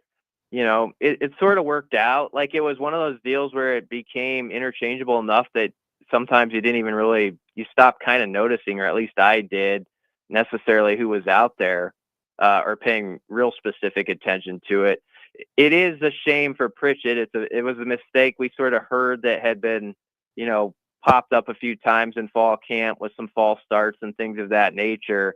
And what was unfortunate about it was Nebraska's best drive of the night in many ways. Like, it was really a purposeful drive that was physical. That was when they brought Lenhart in at fullback for a little bit. So they got innovative on it, and they were going to continue doing that when they were about to punch it in there, but even with that, Hap, it was still first and goal at the 5 or 6 after the penalty. You still would love to see them put that in the end zone after that.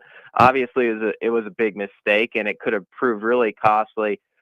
Pritchett did have a good series up until then, I would say that, but obviously that's something they're going to have to cut out of the equation, because that'll bite you in the butt, one of these weeks, if you have a penalty like that takes away 4 points. Are special teams fixed? Well, I wouldn't just say all that after one game, just like I probably smart. Yes. Negative after one game, but I know you're setting me up kind of jokingly there, but Archie, that was a great story. The fact that in his first football game, he just felt that comfortable, pins the opposition inside their 20 3 times, inside the 10 twice, and especially on the last one where they had to start at the 9-yard line. Nebraska needed all of that territory when you got down to it at the end. And so in many ways, he was one of the stars of the game, just the way he stepped right in like he'd been doing it a while. And then I thought the Cunanan kick was big, because I just thought Nebraska was jittery in the first quarter. And they kind of needed something to just reset it. It's like, all right, it hasn't been exactly as you drew it up. There's been some kind of, the Letovsky penalty, I think, kind of got him off rhythm early on. In that first quarter, they were fighting uphill. And then when he hit that 52-yarder, I think Nebraska got some juice out of it, and they fed off of it the rest of the quarter. So that was a big kick. And I was watching him in warm-ups. He's got a leg that can go beyond even where he hit there. And he ended up doing kickoffs, too, after Hull had the one that went out of bounds. So I think, that's a really nice thing now to go into the next game, and having seen that from both those guys, that they have that under their belt and that confidence, that's a big thing. Wanted the offense to be, maybe a little bit more explosive. At the same time, they didn't make the back-breaking mistake. They didn't have a turnover, nearly had a couple of them, but never turned the ball over last night, and pretty much took what was given to them all night long. There's a couple different ways you can look at it, BC. I don't know what you thought about, what the offense was going to be going into the season and going into last night. It's also the first game. They also played you a certain way. All of those things are factors in sort of what you took away from the offense. in week 1 of the season in a different environment. Like, I guess what can be copied and pasted over to future weeks from what we saw offensively last night?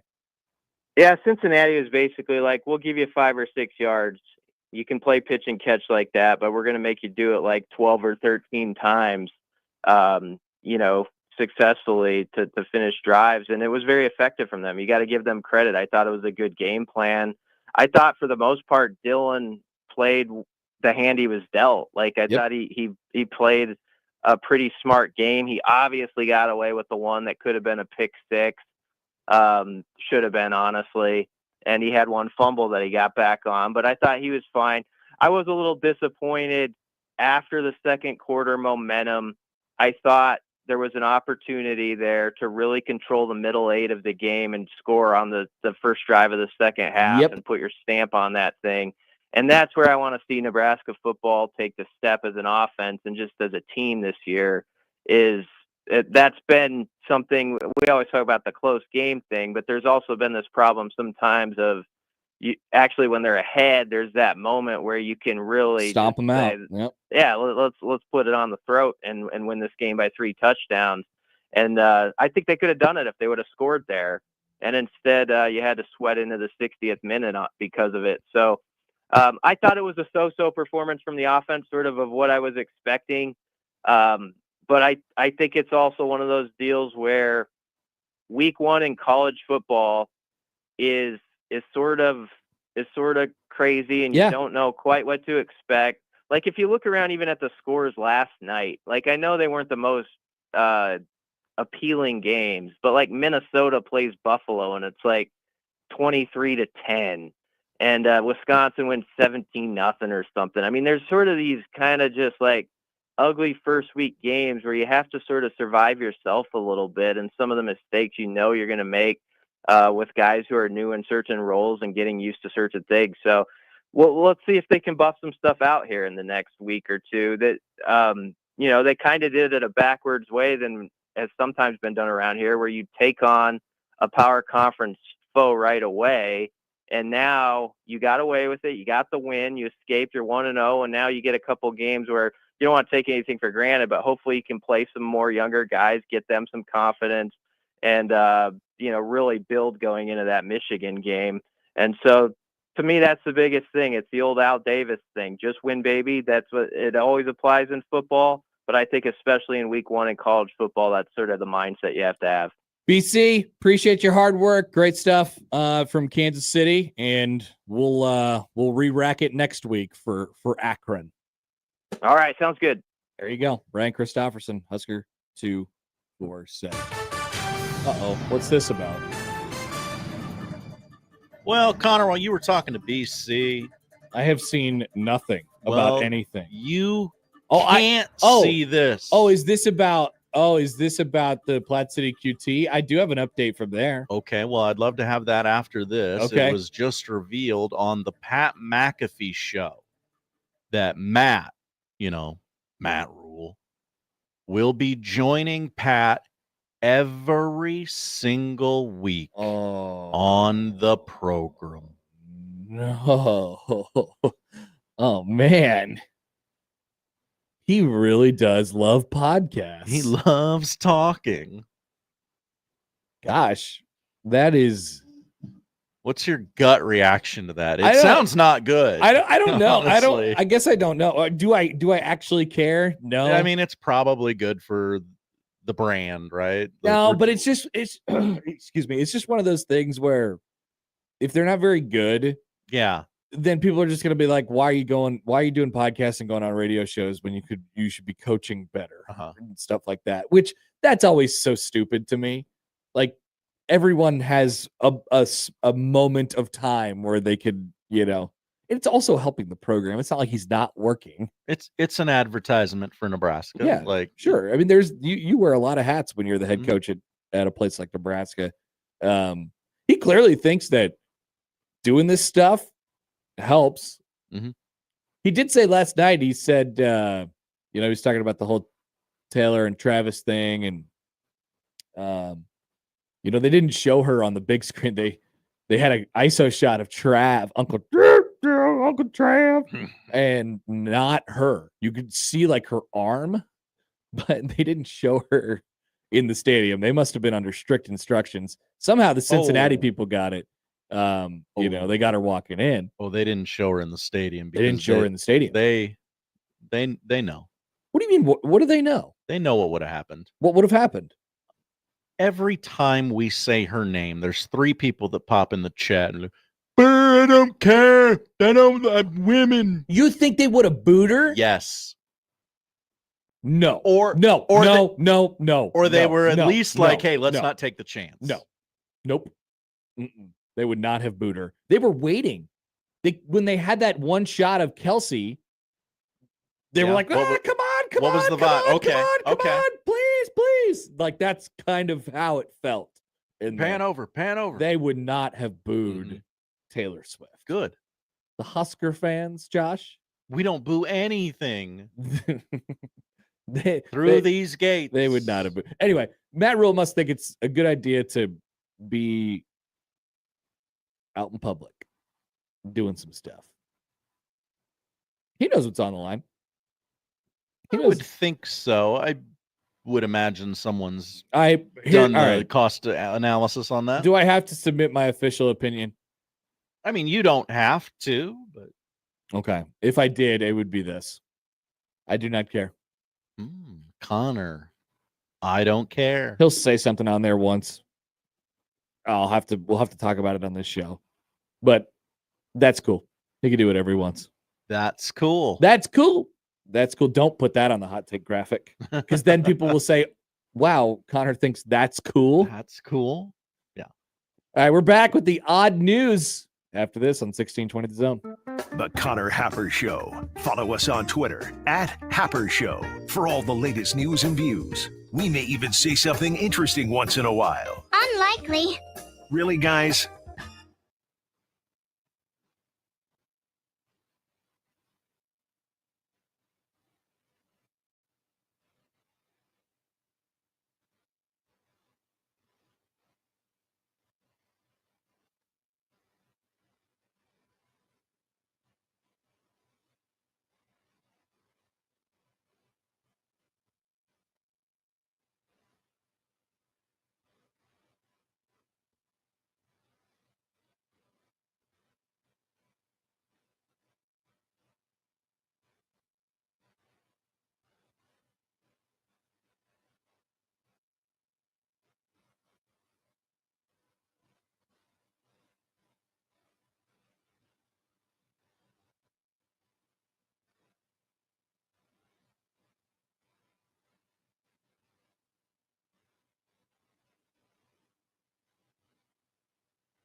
I'm Sheila, and I've been on Nutrafol for 1 year. I ignored my hair thinning because I was a full-time working mother. But then I came across Nutrafol. It was a hair growth supplement that was so easy to fit into my life. After just a few months, I was amazed by how much thicker and stronger my hair was. I finally feel like myself again. Get growing at Nutrafol.com. That's Nutrafol.com. These statements have not been evaluated by the Food and Drug Administration. This product is not intended to diagnose, treat, cure, or prevent any disease. Real customers were compensated to share their stories.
And now we've reached the point in the show where Josh Odson reads the peculiar, the bizarre, the comical, the odd news with Odd Son. Odd news, Odd Son. See what we did there? The odd news with Oddson. I'll give you some odd news. You ever seen the parking lot at the Truman Sports Complex after midnight on a Thursday? No. Some of you Close. may have, but you do see some odd things in there. Odd things. We got odd news. We do have odd news. That was not part of it. No. At least I don't think there's a story from the Truman Sports Complex last night. If there is, please let us know. Okay. Fill us in. We'd love to talk about it. Lee Corso. Final game day tomorrow. Uh-huh. It's not odd. Knock on wood. Looks like we made it. Okay, Josh. Jeez. What? All right. What's the story? En route to Columbus, the site of his final game day, the fine folks at Southwest Airlines, that's right, Lee Corso flies Southwest to these games, honored Lee Corso at the airport in Orlando. It was Orlando to Columbus. Okay. What a route. That sounds like a Southwest route for sure. After running through a number of the broadcasting legends' accolades, the gate agent presented the college game day host with a picture of the day they met in November of 2021 at the same gate, also flying to Columbus. He then gave Lee Corso a bottle of champagne, joking not to open it while he's on the plane. Shout out to my boys from Southwest. Yeah. I respect that. Lee Corso, they couldn't get him a PJ for his last go around. This is part of the article. For some, it might be surprising that Corso 90 is flying commercial, but it appears he's always done it this way, at least for destinations that are easily accessible via Orlando. I mean, but if he can get a direct, he's no, I'll just take Southwest. It's fine. But wouldn't ESPN maybe want to roll out the red carpet and for be the like, last one? Hey, I know you like to fly direct, but can we make it even more direct? Yeah, and better. Jimmy more Pitaro comfortable needs for you? to like, hey, I'll have my guy fly you personally. Yeah, that would have been a nice move. Mm-hmm. But instead, we get this great story from the Southwest gate agent.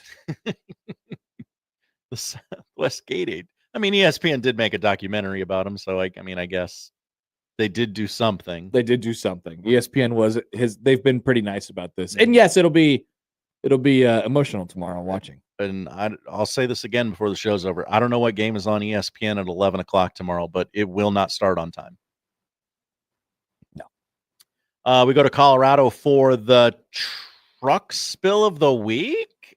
I think you tell me if this qualifies. A Colorado county is distributing free ears of corn to local residents after a semi-truck loaded with the vegetable overturned on the highway and spilled its load. The Custer County Sheriff's Office said emergency crews were summoned to, I'm just going to read it as it's written, Highway 69's mile marker 69, just south of Hillside and north of Reed Road, just after 2 a.m. Thursday, on a report of an overturned truck. You're telling me there was a truck spill of corn on exit 69 on Highway 69? That's right, Connor. Your thoughts? Are you being pranked? No, this is from a legitimate news source. Okay. The truck spill, the truck had loaded the sweet corn up and it spilled all over the roadway. Any undamaged corn from the crash was transported to the Wet Mountain Fire Protection District, where members of the public were invited to drop by and take some corn for free. Undamaged. That's nice. Colorado corn. You in? That's nice. Yeah. I like corn. Is that a hot take? I mean, there's better corn out there. This ain't the good stuff. Colorado sweet corn. Well, how do you know? Probably THC infused. Oh, come on, Josh. It's all right. No. I don't believe it. Okay. I don't believe it. All right. Finally, we go to Illinois, where a man keeps buying and returning 110-pound anvils on Amazon until, quote, someone does something about it, he says. What do you mean? The creator, he's a creator, Connor. Like a YouTuber? Yeah, the TikTok specifically. John Bo Stockwell went viral back in June after revealing for the last 8 months he's been repeatedly buying and returning anvils at $230 each. The anvil weighs 110 pounds. He's an Amazon Prime member, so he takes advantage of the free shipping. When the anvil arrives at his doorstep, he immediately ships it back. He scrolls through his Amazon ordering history in one viral video showing 10 anvil orders placed and returned within just a few weeks. Many people would ask, why? What's the bleeping point? Yeah. In another video, he says he's going to overthrow Amazon.com.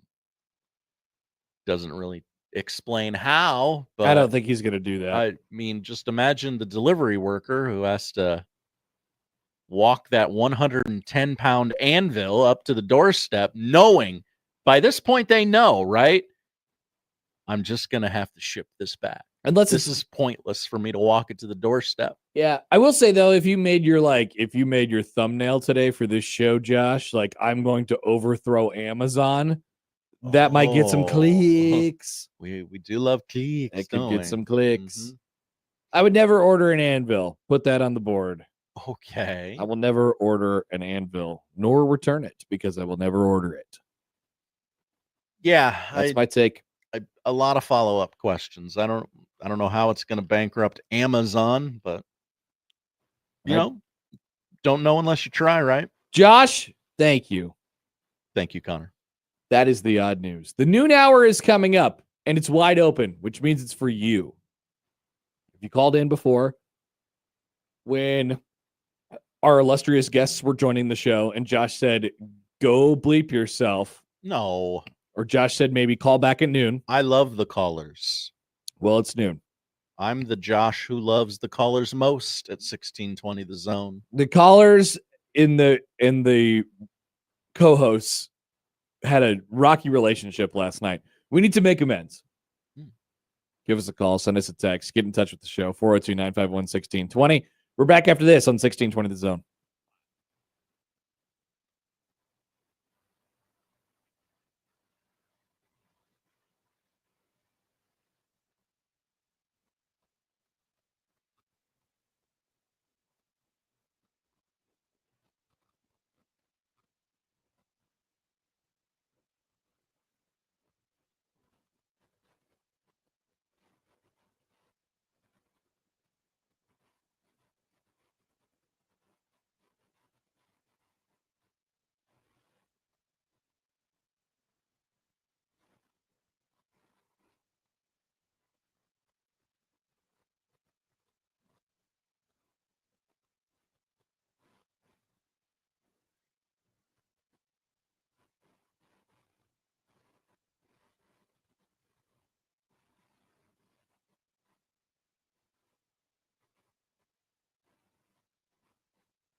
He has the latest sports news, expert analysis, award-winning commentary, and a pocket full of cabbage.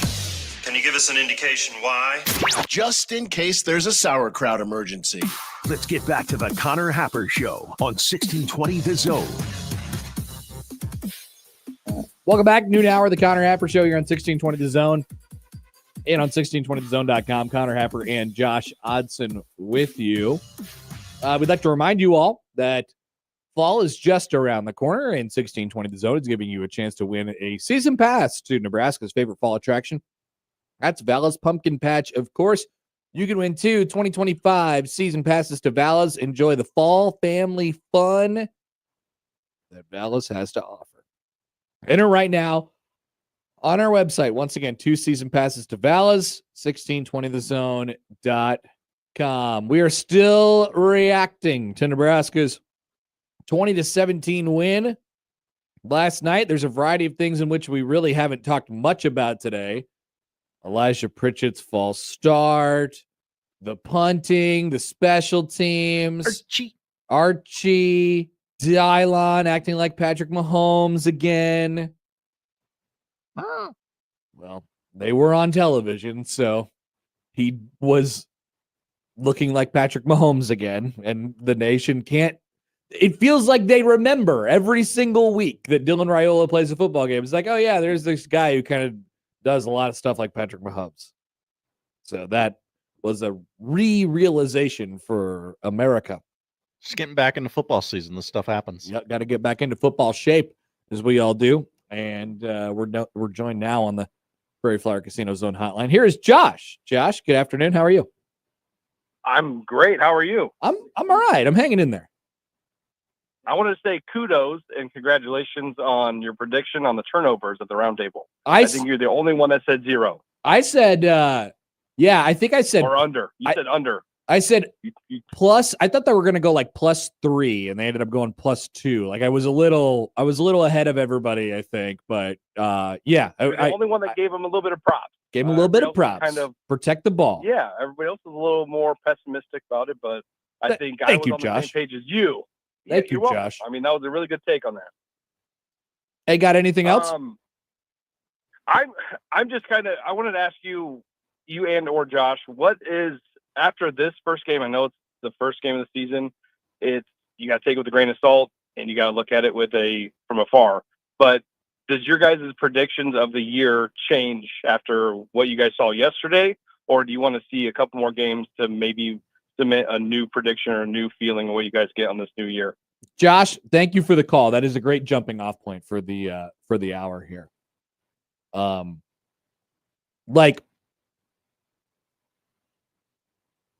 the short answer is no change. You can't change a prediction. It's a prediction. Yeah, but even outside of the technicality of, like, I don't think that much differently about this team than I did 24 hours ago. I don't know how you could. It's one data point, but now you've seen them play, and maybe they fell short of expectations in some regards, and maybe they exceeded it in other regards. I don't know. But like for me, it was a little underwhelming. It was a tough watch of a football game. That always kind of stings, right? Because it's a great atmosphere. People are jazzed and ready to go for the season. You want to start the season hot, and then it was just kind of a stinker. It was like, okay, now it's about survival instincts are kicking in, and so you have to start 1-0 any way you can. And Nebraska found a way to do so, but it wasn't very much fun. It wasn't very much fun last night. I think it was frustrating in a lot of different places. But no, I would not. I do not think much differently about this team. There are some questions that are just further emphasized, I think. But I also think that there was a lot of stuff that was related to it being the first game. There was a lot of stuff related to it being the team that you were playing against. Not that team is really good or anything like that, but just the way they played you. And so there's still a bunch of questions on, like, who are they? Who are they going to be? Mm-hmm. Do they, what do they trust more? Are they more of an offensive team, a defensive team? Do they want to, go up and down a little bit? Do they want to slow down? I'm not exactly sure. I don't know that we have much of an answer to that question, but we get clues, and it would be very, very difficult for me to move off of like, oh no, actually from seeing this team, they are now a 7-win team. That's just not how I think about. That's just not how I think about football. I do wonder how that meaty middle shakes out, and then I got to tell myself, hey, it's one game. It's one game. Are you overly concerned though, Josh? I am concerned about two things primarily. All right. The load of Emmett. Yes. As the season grinds on, and the run 33 defense, touches. the run defense against Big Ten offenses. Yeah, see, that one is less of a concern for me, because I just think it was kind of what they were doing to him last night. Now, you have to give Cincinnati credit for that, and Nebraska. I mean, once again, like, so go to the running backs. Walker 7 carries for 53 yards.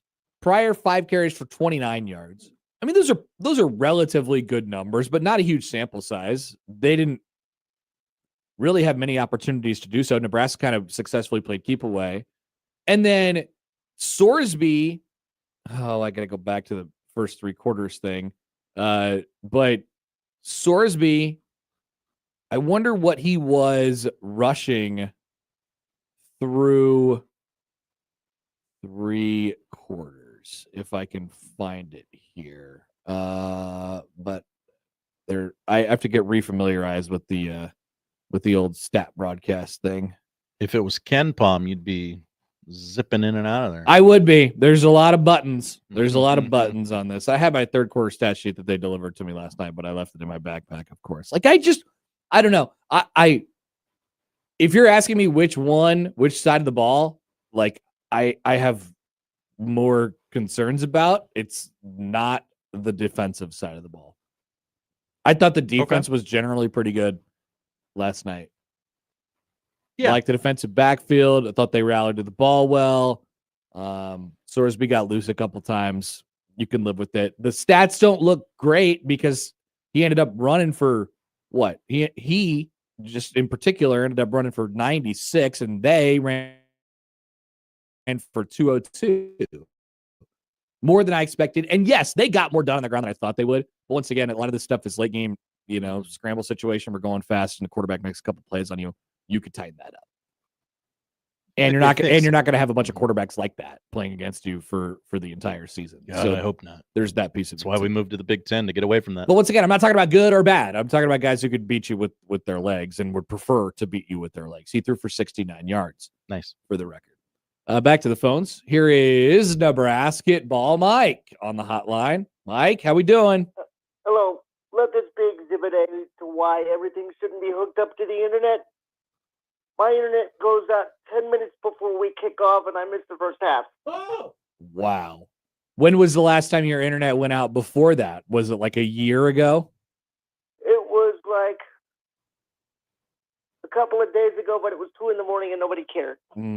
What horrible timing. That's awful. I feel horrible for you. 20 hours a day yesterday where the internet could have gone out for an hour and a half, and I wouldn't have been stressed out. You could go out at any time, internet, just not exactly right now. And, of course, that's when it drops. Like, that was weird. Do you mind with that? That was... Now, let me get to the game. Let me get to what I know. Let me get to what I saw. We have a kicker now, apparently, which was good.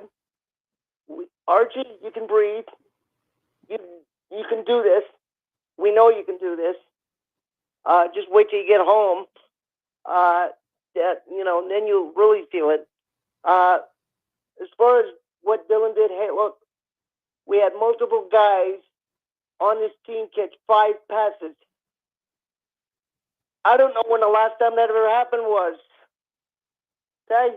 And as far as the running backs go, we got to get to the point where Emmett's not worked to death. Somebody's got to step up. Defensively, it didn't look like we had a defensive line at all. From what I saw, did Dawson Merritt play at all?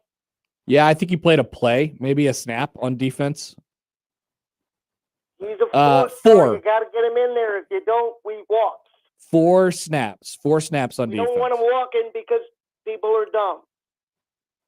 Okay? We don't know. You want him to stay. The line right. If you get the 20 people down to about 16, and you get the combinations right, we can fix this.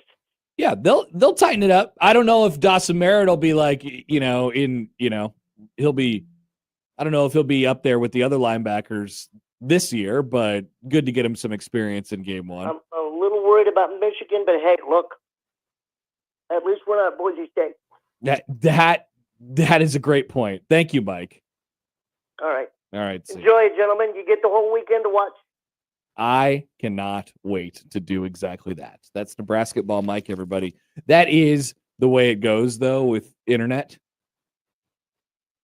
Whenever it goes out, you're like, why now? This is the worst time. At any time of the day, it's usually the worst time, but that's particularly bad. It usually is the worst time. By the way, I haven't got to many texts or emails today. We've had some calls. We've been bouncing around topics. So people are wondering, like, hey, have you been checking your email? Have you been checking your text line? Yes, I see it. Connor has muted his texts. I have not. No, my texts to my phone. No, I'm not checking those. The group messages are still very confused about what they saw last night. Tell me how to think. I will not. I will not tell anyone how to think. I will just give my opinion. LSD Will wonders if we are still here. Hello, how are you guys doing? Are you there? Yes, we are indeed here. Pedro writes in on the text line. Hi, guys. I did not come to praise Coach Rule. I came to bury him. Sorry, Connor. I did not mean to get highbrow on your show. The Nebraska fans might not get the quote, but the Blue Jays will. Wow. What is that a reference? What is that? I don't even know what that is a reference to. Am I missing something in Blue Jay lore from Pedro? I might have buzzed that one right over the top of the dome there. So Nebraska ball, Mike brought up Raiola. We haven't really talked about his performance last night. That's probably not a bad thing for the record. Probably not a bad thing that we haven't really dove into what he brought to the table last night. 33 of 42, 243 yards, 2 touchdowns, no interceptions, completed 79% of his passes, took what was given to him. Like I said, I imagine for the offensive coordinator and for the quarterback, it was a pretty frustrating night. I'm sure with all the energy going into the first game that they wanted to kind of turn it loose a little bit and never really got the opportunity to or never saw it. So I do think we should credit them a little bit and say, hey, look, I think it took some real restraint to probably do what they did last night, to stick to it on the ground. Emmett's getting basically like 2 yards a pop. He ended up with 4.3 yards per carry. And he was the only guy back there. So you're limited in your options and how you can just kind of conventionally hand off the ball. You lose Bonner, and you're how do you get Barney involved? He had a jet sweep or two, close to the line of scrimmage stuff. And then a lot of like, all right, they're playing literally behind you. So we're going to have a guy open every single time. Let's find him, hit him, and go. So the takeaways from Dylan, like, I don't think he aced the test, but I don't think there was a way. Like, he took what was given to him last night. I would still love to see him, though, really step into some throws. I mean, there was a couple that he missed. He missed a couple wide open guys, or not. I shouldn't say wide open guys, but open guys on throws that he'll probably watch tape and say, man, I wish I could have pushed that through there. Wish I could have made that throw. I should have made that throw. And then, he's still got, once again, maybe this is part of the game plan of what they were doing last night, but he's still got a little bit of, I'm going to make sure I don't make a mistake. And when he does that, I thought even though he didn't throw an interception, they threw it 42 times and he took basically everything that was given to him last night. I thought he put the ball in harm's way just a little bit too much. A couple, floating balls that are up there in the wrong direction, the one that obviously, should have been picked off. And I believe there was another one that should have been picked off. And then there was the one he fumbled and then got back miraculously. Somehow. But I thought Dylan was fine. I thought. But I just really want to see. Something's just kind of missing there. Yeah. Just some. I know what you mean. Just some oomph. I think it was Gary this morning who said that, and I thought it was a great point, that Dylan probably went into the locker room at the end of last night's game and said, all right, we won. That's great. And I was challenged to do some different things and did those things for the most part pretty well. So he had to feel good about that. Like the patience to take what the defense gives you and things like that, the high completion percentage. Yes, there's always going to be throws that you regret or want back, but he was challenged to do some things and he did them pretty well. I also thought they were probably a little, I mean, they were kind of trying to find a way to scheme some stuff. And you know, what I sort of thought about the offense going in and my impression on Holgerson is that it all sort of flows naturally. But I think I think Cincinnati frustrated Nebraska's offense to a point where they were probably trying to a little bit too pointedly scheme some things up from time to time. They were like, we got to get one. We got to see what we could get here. You know, whether it be for a person, a receiver, screens that were dialed up in sort of interesting times. So I just think it was choppy. And once again, first game, Cincinnati's, you know, just keeping you on top. And there's a lot of different things that are going on. You're mixing in new parts on your offense. So there's a lot that goes into it, but it was just choppy. It was just choppy on offense. And I want to see that thing be crisp. Identity. Wasn't that way in the first game. Back to the phones. Who was here first? Craig. Hi, Craig. What's going on? Not much. I do agree with what you said about Dylan, but that's not why I'm calling. That's Mike said the internet went out on him. Well, you remember when we played USC and Pete Carroll came, they had all built it up, all exciting. Yep, 2007. Well, they started whooping our butt. Well, I had satellite television. It started raining really hard, and I couldn't see what was going on. So I turned on the radio. It was actually a sign from God. It's like, stop watching this. Because the turn on the radio gets just as bad. Remember, that is exactly the opposite of Mike. It was mercy is what it was. It was nice. That's a good look. But you reminded me of a time that I've since forgotten about, which was when people had satellite TV and when it would rain, it would go out. That was crazy. Oh yeah. Yeah. Keep the snow off of it too. Yeah. All right. Thanks, Craig. Appreciate it. Have a good one. I remember when I lost the internet. Do you remember people had those big satellite dishes? Yeah. I lived at a house that had one. And you had a satellite dish? Yeah, and I was like, "Oh, surely that's a myth. It's exaggerated." Every time it rained, the dish went out. I was always fascinated by the dish when you could the dish to a child looks like kind of a toy. It looks fun. Like, okay, I should go hang out on the dish. You know, I got to get up. You got to throw stuff at the dish. See what's going on up there. I want to see what was going on. Sometimes they have the I'm talking about the giant dish. The giant dish. My grandparents had a giant dish. I didn't have that. I was like, that looks awesome. I want to go hang out with the dish. And they were like, don't touch that. That's my story about satellites. You whippersnapper. Here is Andrew on Andrew. The Prairie Flower Casino Zone hotline. Andrew, good morning. How we're doing today? I'm doing fine. Okay, I have a question of, you talked about how Barney is fast and we have speedy receivers. where was the vertical passing game? It seemed non-existent after maybe the first series. And do you think they were holding some plays back, thinking they would win the game easy and not to show it till Michigan? Andrew, thanks for the call. I can answer those questions. No, they're not holding anything back.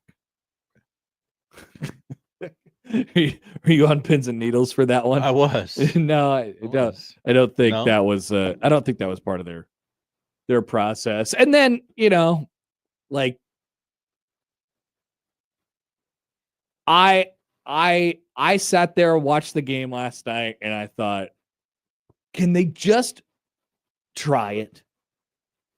Can they just try it? Yeah. And they did, and they did once or twice. I think Hunter came up, with a was it Hunter? Yeah, Hunter had a one-on-one, and he kind of just got clipped up after he caught it. And then he caught that ball. It was only like a 10-yard, pass or whatever it might have been. Dylan had a couple nice throws that weren't necessarily deep balls, but that took touch. He had to kind of feather him in there a little bit. So that's always been a part of Dylan's game. But no, they just didn't do it. Now that should be and is going to be a part of their game. I do think their receivers are, they passed the eye test from last night. If we're holding them to the standard of what last year's X and Y receivers were, I mean, it's Banks and Nair versus Hunter and Key, and then you have Barney on both of those teams. I think Key and Hunter are good, and I didn't see anything last night that would shake me away from that. They just there's I don't know how to explain it. They just didn't do it. It's not like it's not going to be a part of what they do, right? Yeah, they're going to be an offense that takes shots down the field. They will be. It didn't happen much last night because the other team didn't give them the opportunity to. They're playing 3 high safeties. You have to beat 2 people, and then you trickle down. Like, okay, could you not get open like that, or was the defense so good that you couldn't get open? Are you not physically able to get it? And then you just wrap your head in a pretzel with only a 1-game sample size. Yeah, that's exactly what they were trying to do. That's exactly what Cincinnati was trying to do for Nebraska. Just let's get them really thinking and make them just make these 5-yard throws time after time after time after time after time again. Because at some point they're going to get triggered and be like, bleep this. I'm going deep. I need 40 yards. Whether it goes to the other team or my team, I'm throwing this thing deep. I need to uncork one right now. And they never took the bait. Now, that's not to say they couldn't have had a chance to convert on one of those plays had they taken the shot. So I would have liked to see it anyway, right? But you're throwing it into a really dangerous situation, and generally the ball was not in a whole lot of dangerous situations last night.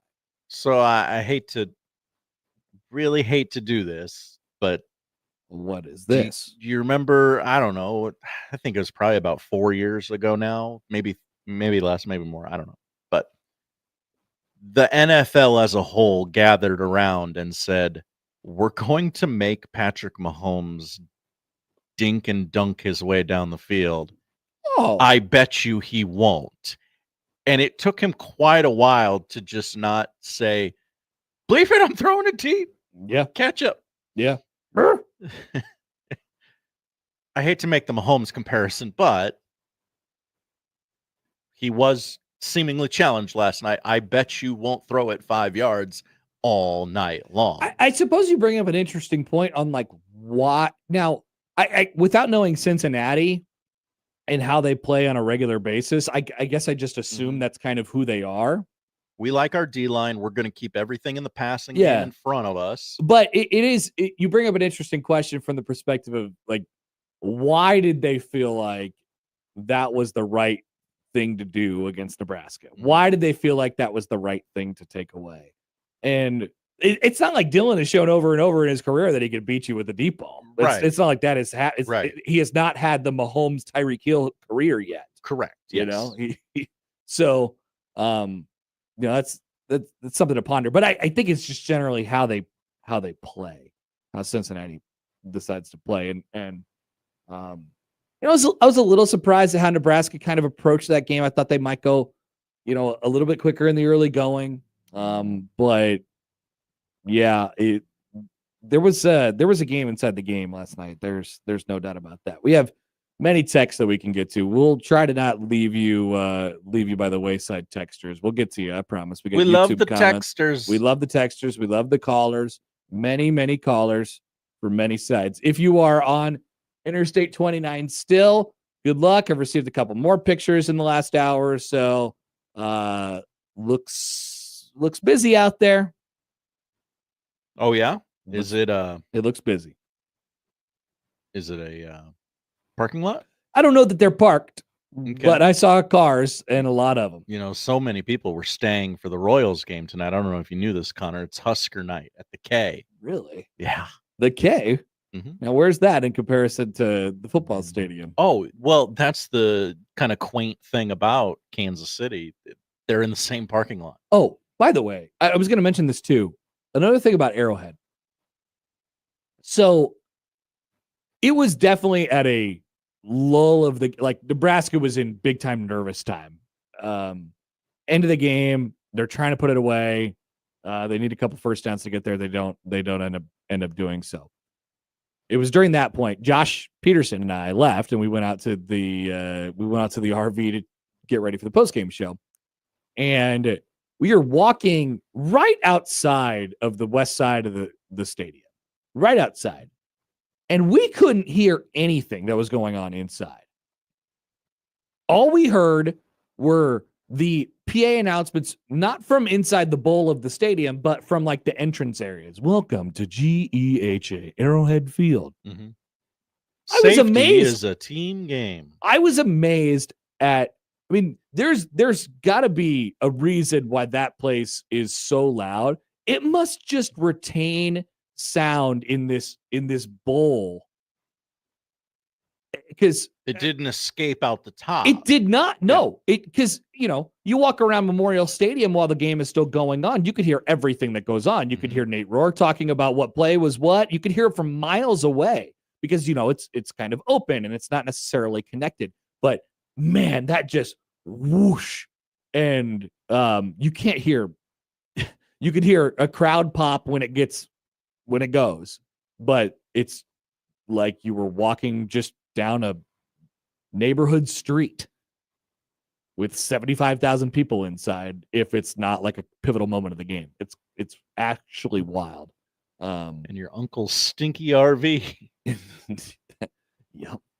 Well, loudest stadium in football. It's very loud, but it seems like they scienced their way into doing so. Interesting. 142.2. People forget about that, Josh. People do forget. All right, we'll be back after this on 1620 The Zone.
Here's Bob Nightingale.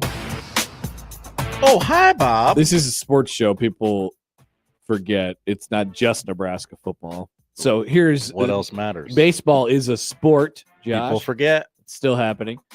Bob Nightingale tweets out a few minutes ago, Matthew Boyer, who was the man who was the bookie for Shohei Ohtani's interpreter, Ipe Mitsuhara.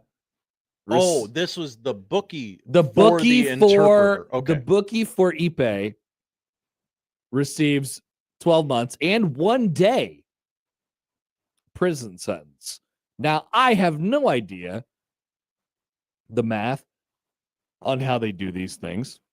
Why wasn't it deemed that 12 months was enough? I don't know. But 12 months and 1 day is the sentence for Ipe's bookie.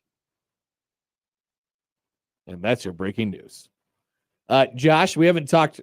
I don't know. There's been like, is this show negative? Is this show positive? John emailed in earlier. He's like, if anything, I think you're being too positive. John was triggered all last night about Turner Corcoran playing football. It happened.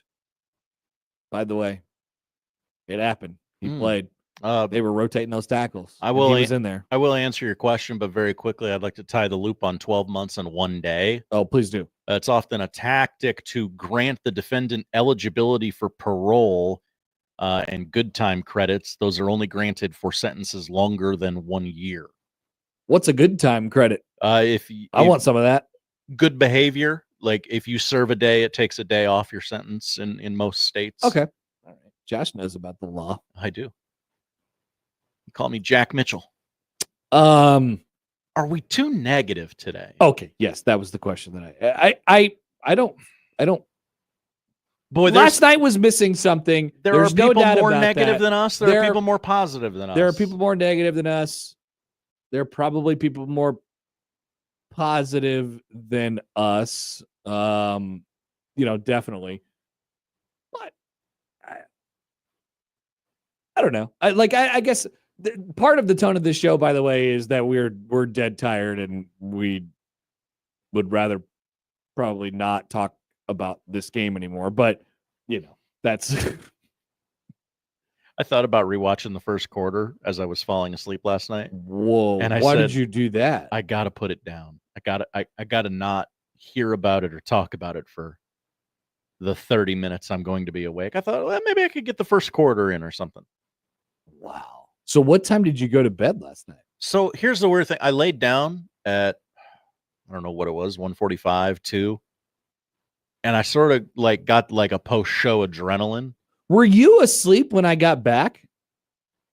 No. Okay, you were awake.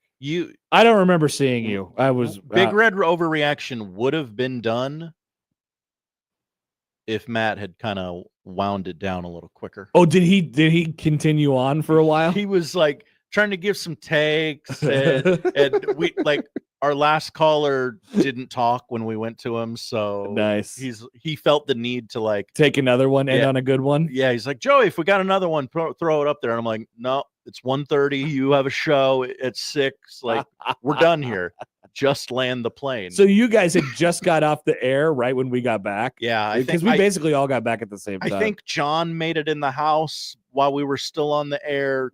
Chris did. I think maybe you were the last one to walk in or something, and I think we might have been off the air by that time. Wow. I was the last one to walk in. Yeah. Somehow they all beat me, but I must have taken the wrong way out of the parking lot at Arrowhead Stadium. I will probably rewatch this game. I'm not usually a rewatcher, but I will probably rewatch this game this weekend. Because it's weird. I don't have a bunch of gigantic takeaways from it. I don't have these big picture thoughts. I kind of felt like, thinking about it now, it almost exists as it's its own thing. Not to say that there aren't going to be some things that won't translate or get pasted over to other games, but I just think it's a really unique game. it's the first one. It's against a sort of unorthodox team, being that they play in a different conference and they play sort of a different style. Different type of personnel and sizes and stuff like that. It's in Kansas City and all these other things that sort of go into it. But the more that I talk it out, the more I'm sort of thinking maybe that was just the maybe that game exists in its own vacuum. But maybe they'll show up next week and they'll play Akron, and 4 things that popped up in that game that were problems pop up in this game, and then you're like, oh, okay. It happened against Akron. Yeah. It's a real problem. Then we got something going on here. But I'm currently leaning like let's just see what carries. And let's see what doesn't carry. Okay. Yeah. And that's probably going to be my attitude for like the next 3 weeks. That'd be my guess. Have not heard from this man in a while. To the Prairie Flower Casino Zone hotline. Here is Greg in Myrtle Beach. Good afternoon, Greg. What's up? Good afternoon, Hap. How are you, sir? I'm all right. Sound like you're trying to convince me, brother. That was more fecal football last night, wasn't it? Yeah, it was not a good watch. I will say that. Hap, I know, in my opinion, I know what they're trying to do. They're trying to cover up middle school rules with what I call the coordinator cover-up with Butler and Holgerson. By the way, and best of luck on that. Everybody, I heard the Nebraska media all season saying Holgerson can just call plays and run the offense, right? Well, I think that's wrong. I don't know how anybody knows that because I don't think anybody's asked him. Holgerson's smart. He knows he's just as good, if not a better coach than Rule. If he turns the offense around, he might get another shot somewhere if he wants. But that crap last night is just more. It's just more proof that you see the constant weaknesses of middle school Rule. You still can't name one time where we said, "Boy, we sure outcoached them today." Did you see the halftime adjustment? Non-existent. So we've seen him out-schemed by rookie Deshaun Foster and Mike Loxley on the damn hot seat in Memorial. We've got, if you assess the program, we've got 3 Nebraska nice coaches in the major men's sports who aren't winning jack crap, and apparently that's okay. Nobody pays more for college losses by crap ex-pro coaches than Nebraska. But, the bottom line is we'll finally know exactly what Rule's about in 2 weeks at packed out insane Neyland Stadium in Knoxville against the Vols, right? Okay, that's a good one, Greg. I like that joke. Yeah, I forgot. Yeah, we pulled a total tampon move and canceled that entire series. So let's remember that immortal middle school Rule battle cry. If we die, it'll be against Houston Baptist, not a real team like Tennessee. We're too chicken crap to play them, even with our special teams coordinator Eckler on our sideline. And for years, the Vols were our excuse for sucking because everybody in Lincoln said, "Oh, well, it's cyclical. Everybody's up and down." And then Florida State won again, and Tennessee's winning in everything. And they're doing it with Scott Frost, old athletic director Danny White, and they have a real coach, Josh Heupel from South Dakota, who won a ring for the Evil Empire Boomer Sooner as a player. Mm-hmm. And we know would put 50+ on Rule's lousy ass at home and away and expose him for the fraud that he is. And last year, we constantly had some schmuck texter claiming that Matt Rule's in Greg's head, and it's the Carolina Panthers thing. Look, we got a box at the Panthers game that's a tax write-off. I don't care about the Panthers. We do deals there. I know exactly what middle school Rule was long before you did. Yeah. And anybody out there did, because we suffered through 3.5 years of his amateur hour coaching, and that crap Super Trez coaching surge. And by the way, wasn't Trez's biggest hire up to that point a freaking baseball or hockey coach at a lower level branch campus? The fact is that Rule wishes he was a 500 coach. He's 24-40 over the last 5 years. And he was the worst coach in the NFL and Panthers history. And I know you try to spin it like the Carolina Panthers are a soccer team. Okay, but his only conference title was in a lower level league that even Scott Frost won twice. The fact is, he's a very nice man. He's very involved in charity. He's a great mouthpiece for the program. As a coach, he's a carniac. He never was or will win anything important in Nebraska. And he's brainwashed your head and he's in your wallet. He's not in our head. So good luck. What you saw is what you're going to continue to get. And there's a big generational difference in Nebraska fans because people who are 40 plus are used to watching great coaching staff, great players, and Tom Osborne. And this crap that we're watching now is the same thing, different day. But we'll beat Houston Baptist. So you guys have a great Labor Day. Thank you, Greg. Appreciate it. All right. Can we be honest? First of all, great call. Just an incredible call. I don't agree with hardly anything that he said, or certainly not everything, but love the call. Love the call. Love the joke about canceling the Tennessee series. That killed. That absolutely killed. I love that joke. But Matt Rule, by the way, is now 13-13 at Nebraska for the record, and he is 60-56 overall as a head coach at college. But when you add in his Carolina Panthers record, of course, Carolina Panthers, he was 11-27. Why would that count? He is. Well, I don't know. I thought they were like a soccer team or something like that. I love Greg. Yes, he is sports radio, right? That's what you think about. Great call. So I asked my child the other day. You asked him what he thought of Greg and Myrtle Beach. No, I said, hey, where should we go on vacation? You want to go on vacation? Like, you should have some input. I'm the father. Like, I'm not gonna do what you say, but I'd like to know where you want to go.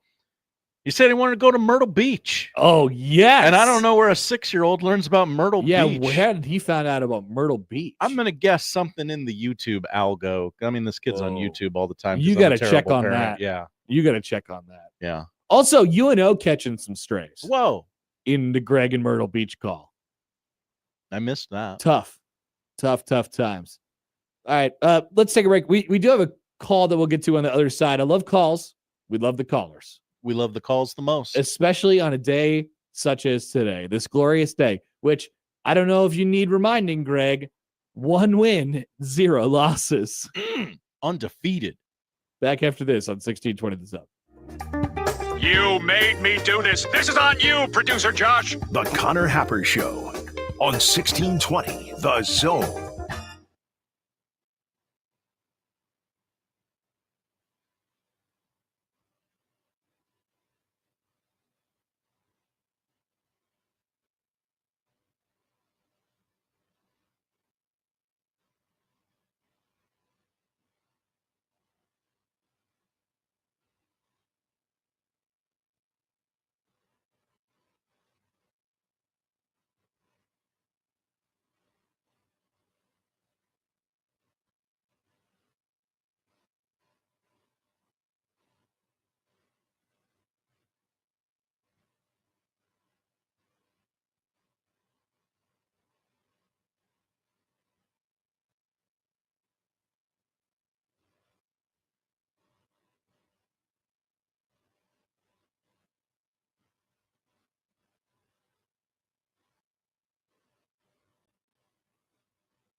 Oscar's Pizza and Sports Grill is always looking to make your game day bigger and better. Cheer on your favorite team this season in front of a 22-foot LED video wall showing up to 8 games at once. TVs are everywhere else you can look with a state-of-the-art audio and video system. Enjoy a big O pizza or award-winning char-buffed wings. There's just no better way to do your game day.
All right, Big Red overreaction, reaction. We've been reacting for over 12 hours now. Right here on 1620 The Zone. Great news. We'll flush everything. And we'll have a full day of football tomorrow. And then you'll enjoy your Sunday. You'll enjoy your Monday. And you'll say, you know what? Maybe that wasn't so bad when we all reconvene on Tuesday, Josh. Yeah. Unless Gregory Myrtle Beach calls again, and then you won't forget. He can't call twice in one day. He would call again on Tuesday, is what I'm saying. Okay. He'll just re-rack the same call 4 days from now. I rewatched it. All right. What's this? Mr. Manning Crusher? Yeah, everyone's a character now. I love it. Sports radio is back. Hi, Mr. Manning Crusher. What's going on? Hey, fellas. How you doing? Good. It's nice to have the delay so we can say that. And not screw up. It's a lot more fun, I will say. Yes. I did not enjoy that experience last night. All right. Before I take apart Greg from Myrtle Beach, is it Myrtle Beach or where is he from? Myrtle Beach, South Carolina. Okay. Before we address all that nonsense, I got to say, I love listening to you guys' shows. I used to listen to Jim Rome's show when I wasn't working a million hours a day. But I need you guys have to come to a resolution. If people are going to try to call in and get racked or have takes, you guys have to flush the ones that suck. There was one guy that called last night that I texted Josh. I'm like, dude, you got to dump this. So I love that you guys are there for people, but when you're stammering and like, and you don't know, and sounds like you're reading for your second grade debate class. Okay. You probably need to be flushed. That's good. That's good advice. We should probably be quicker on the dump button if you don't actually have anything to say. Yeah. Some people just want to hear themselves talk. And so speaking of Greg from Myrtle Beach, this is Nebraska, buddy. So focus on your Piggly Wiggly and complaining that the Cracker Barrel logo isn't as racist as you want it to be. We beat the heck out of Tennessee twice. You got us once. But it's a Nebraska show, buddy. And so go find Josh Heupel's, whatever it is, and love him. We got you. We got your special teams guy. Special teams look pretty darn good. Rule seems to be doing a pretty good job. I mean, we had Callahan who couldn't fire Cosgrove. What did Rule do? He's firing people left and right, replacing, upgrading. I'm not a pro fan. I'd never heard of Rule, really, barely. Man, that guy, I love that guy. And I think he's doing a heck of a job. Last night, there were I counted about 7 things that in the past we would have lost the game. Special teams gaps or whatever it is that we've stopped and turned. How many penalties do we have? 3. Steadily marked improvement. And, I understand that you got your panties a bunch because you didn't do good for your Carolina team and Tennessee. That's how we go. And we're going to complain because you canceled the series. Scoreboard, baby. 2-1. Rack me. Thank you, Mr. Manning Crusher. Rack him. We got in the YouTube comments from we down. Might be low down. Oh, that's an L? It might be. I don't know. Lowered. Lowercase L's and uppercase I's look exactly down. the same. This guy loves to hear himself talk. Can you dump him? No, he was good. He was good. I like a little collar combat. I'm cool with that. Just we can't go for the third one. If it goes to the third one, if Gregory Myrtle Beach calls back and he's like, "Hey, I got to refute what that guy said," then that officially becomes collar combat, and that becomes a different segment and a different show. And we have Sipple coming on in a few minutes, so we can't engage in this. An excited Sipple. Yeah, he's ready to roll. But not before we head to the phones again. This is Jasker J on the Prairie Flower Casino Zone hotline. Hello, Jasker J. Hey, how you guys doing? Good. Thanks for taking my call. Couple things that concern me about Dylan. First of all, I really like the guy, but 2 things kind of bug me and concern me. Number one is we have a difficult time scoring on important or critical drives during the game. 2 examples last night. Second quarter, we looked good. Went into halftime with a lot of momentum. We needed to come out the second half, take the ball down the field and score, and put our foot on their throat. Didn't do it, came up empty, kicked the ball. Second time was fourth quarter, our last drive, And what we needed to do, we're up by 3, take the ball down the field and score. Came up empty again and had to punt. So it just seems like Dillon has a difficult time when those, drives are critical of putting the ball in the end zone. And secondly, where is our mid-range and vertical game? We keep hearing what a strong arm Dillon has and how accurate he is. Well, why can't we see that? It just doesn't happen. So thanks for taking my call, and I'll hang up and listen to you guys. Thank you, Jasker J. Appreciate it. No doubt about it. If there was a turning point to where I felt like, ooh, the door might be a little bit ajar here, it's the drive that Jasker J first mentioned. It's the first drive of the third quarter. I just thought, I even text. I actually did look at my texts during halftime last night, and somebody was like, "What are the vibes? What's going on?" And I what my response was, and I think it was my only response to that thing of the night. I said, "Need a touchdown coming out of half."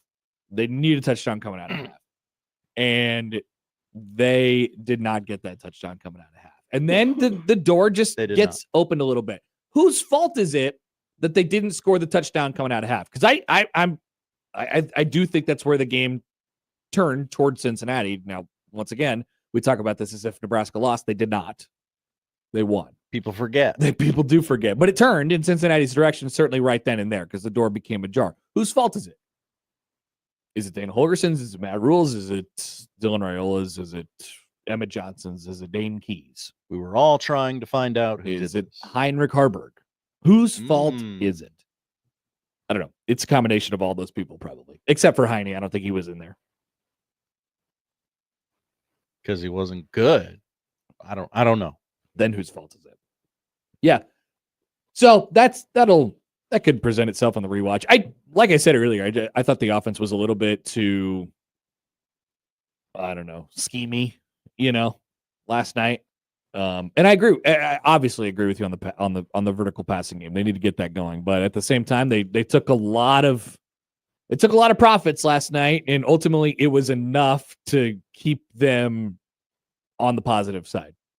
And I guess that's the main line from the game. All right, quick timeout. Steve Sipple is going to join us on the other side. Where's Sipple? I don't know. Is he staying for Husker night at the K? He loves baseball. Oh, yeah. Notoriously.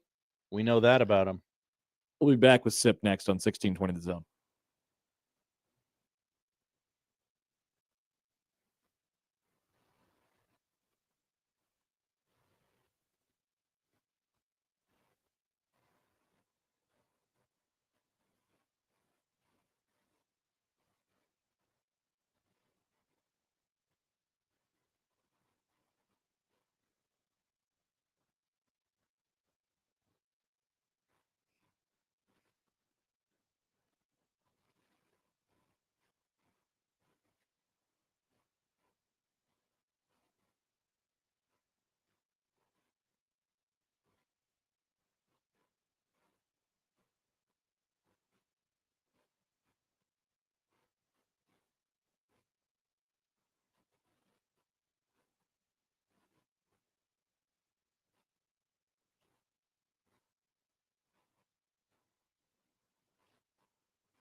Steve Sipple, The conversation gets even more uncomfortable, okay? Omaha!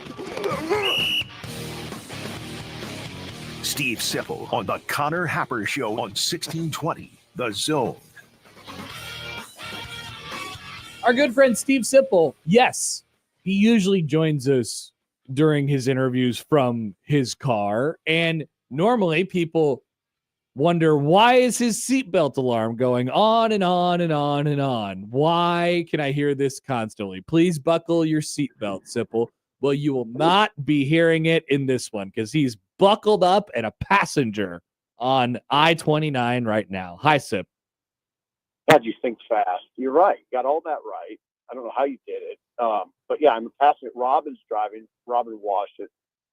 And yeah, I have to buckle up because this car makes a dramatic sound when I don't. That's okay. So I did get it all right. Where are you guys at right now? Don't know. 75 north. 75 north. Heading through beautiful northern Kansas. Oh, you didn't take the interstate. That was Robin. Yeah, I heard him. So you did not take the interstate, is what I'm learning. No, we didn't. Because what we heard was that it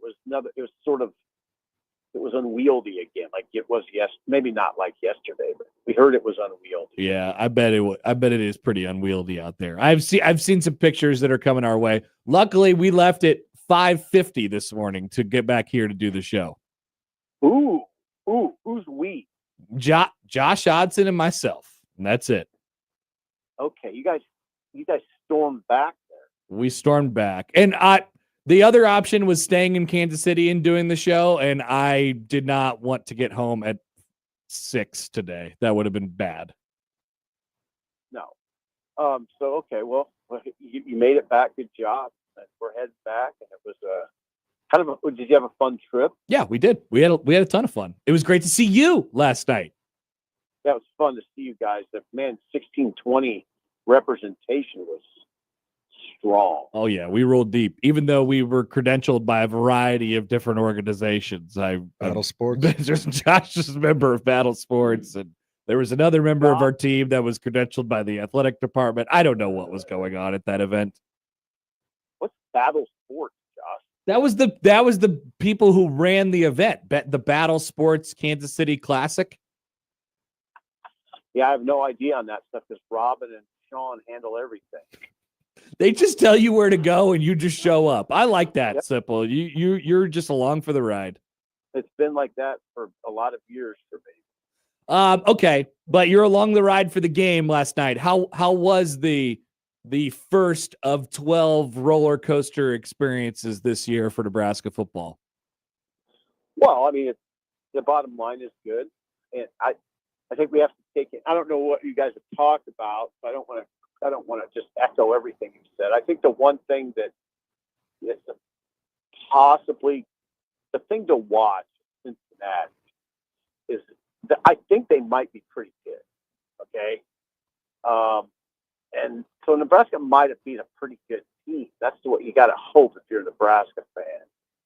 They added some good pieces from last year.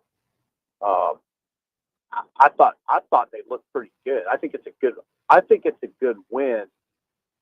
Now you have to balance it. We all saw. I mean, here's the thing, Happer. We saw issues, but we saw issues that we've talked about for months. Yeah, we saw them coming. I mean, one good piece of news is we had a pretty good read on the team as a media corps. We wondered how they would be up front on defense. We wondered about the running back position, especially depth, and those were vulnerabilities last night. Now there were some other vulnerabilities I didn't really anticipate. Do you think they wanted to give the ball to Emmett Johnson 33 times or whatever it was, or 32 times last night? I think it was 20. So he had 25 carries and he had 7 catches. So 32 touches for Emmett Johnson. Do you think that they wanted to give him the ball that much? Hard. I mean, I just don't know how to answer that, Connor. I guess I would say yes, because they did. I think my guess is this is a pass blocking issue with number 2, with the with Mekhi Nelson. He can run the ball. He's a good runner, but the pass blocking part is critical. But it's going to be a really interesting session with him. Just from that standpoint, or Rule's going to talk on Monday, and one of the big talking points will be you guys. I'm not going to phrase it this way, but the coaches talked about the running back group in glowing terms as a group numerous times, and then they played. Then they played Mekhi Nelson. I think was it 8 snaps, 7 snaps, and Mosey at 5 or something like that. And so I don't know. I don't know how to read that. They obviously trust Emmett at a high level in all phases. That's the key. They trust him as a runner. They trust him as a pass blocker, and they can throw to him. So he's become a multifaceted back, and you just probably can't say that about the other guys. What's the biggest or I guess what is your concern level maybe offensively? I mean, maybe outside of what we just talked about, it just felt choppier than I expected it to be last night. But a lot of that, I mean, maybe you mentioned it right off the top. Maybe that is just due to Cincinnati, doing what they did. I guess what was your takeaway from just the offense and how crisp or uncrisp it looked last night? Well, I mean, you always got to give credit to the opponent and what the opponent was doing. So give credit to the opponent. That's number one, and then look at what they're doing. And you have to look at it because it's possible the other teams are going to do it, not with a 3-3-5 alignment necessarily, but they were playing their safeties back, Connor. I mean, they're playing a 3-high shell. Yep. Three safety shell. Now, I'm not smart enough. I've never been an offensive coordinator by time. I don't know how you combat it. There's different ways, and one obviously you got to run the ball. See, that's my biggest concern right now. Is our team's just going to look at this and say we don't have to. We can keep our safeties back. We can't let Key and Hunter and Ja'Cory Barney beat us deep. Those guys are threats to do that. We're not going to let it happen. And you don't have to commit a lot to the run game because they're not that good of a running. That'd be my biggest concern coming out of it. Maybe we're wrong, but that looked like the case to me last night. It wasn't like Nebraska was taking advantage of them playing their safety. So teams now look at that and you got to figure out something. Yeah, it's really interesting. I mean, when you think about it that way, it is very possible that teams will look at Nebraska, they'll look at their personnel, and they'll say, yeah, Raiola, Hunter, Key, Barney, no thank you. We're gonna try and make them see if they can run it against us. Like you said, I mean that'll be a really interesting perspective when it comes to Michigan in a couple weeks. That's my biggest concern coming out of it. And now, that's why coaches get paid a lot of money. You got to kind of figure out what are we going to do here? I mean, they know that the issue.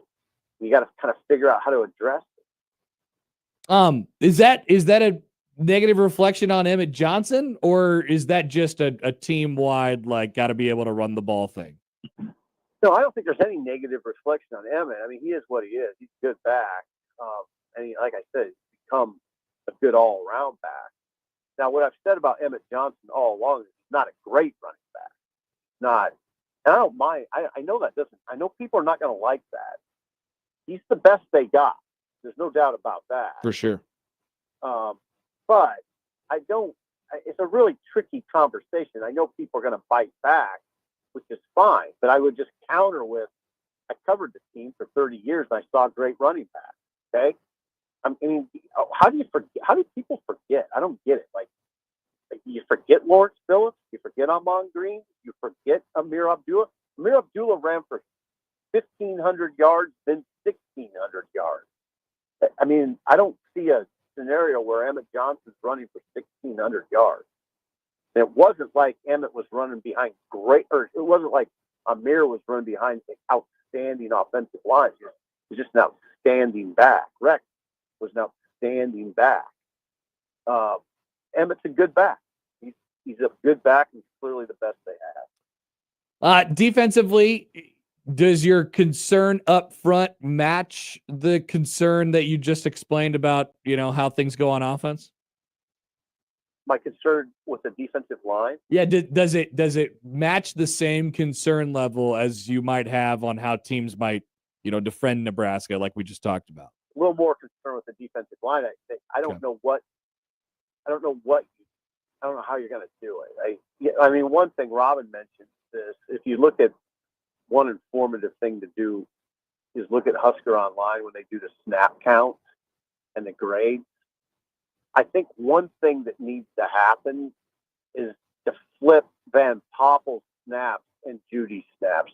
So in other words, I think Judy played 32 and Van Poppel played 20. I would play Van Poppel 32 and Judy 20. If it came down to that, it's about like those. I think those were the numbers. Yep. I'd play Van Poppel more. I don't know though. I don't know where you got to get some. I don't know what you're going to do there. I wish there was one other guy you could go to. It doesn't, Pet Shock played one snap.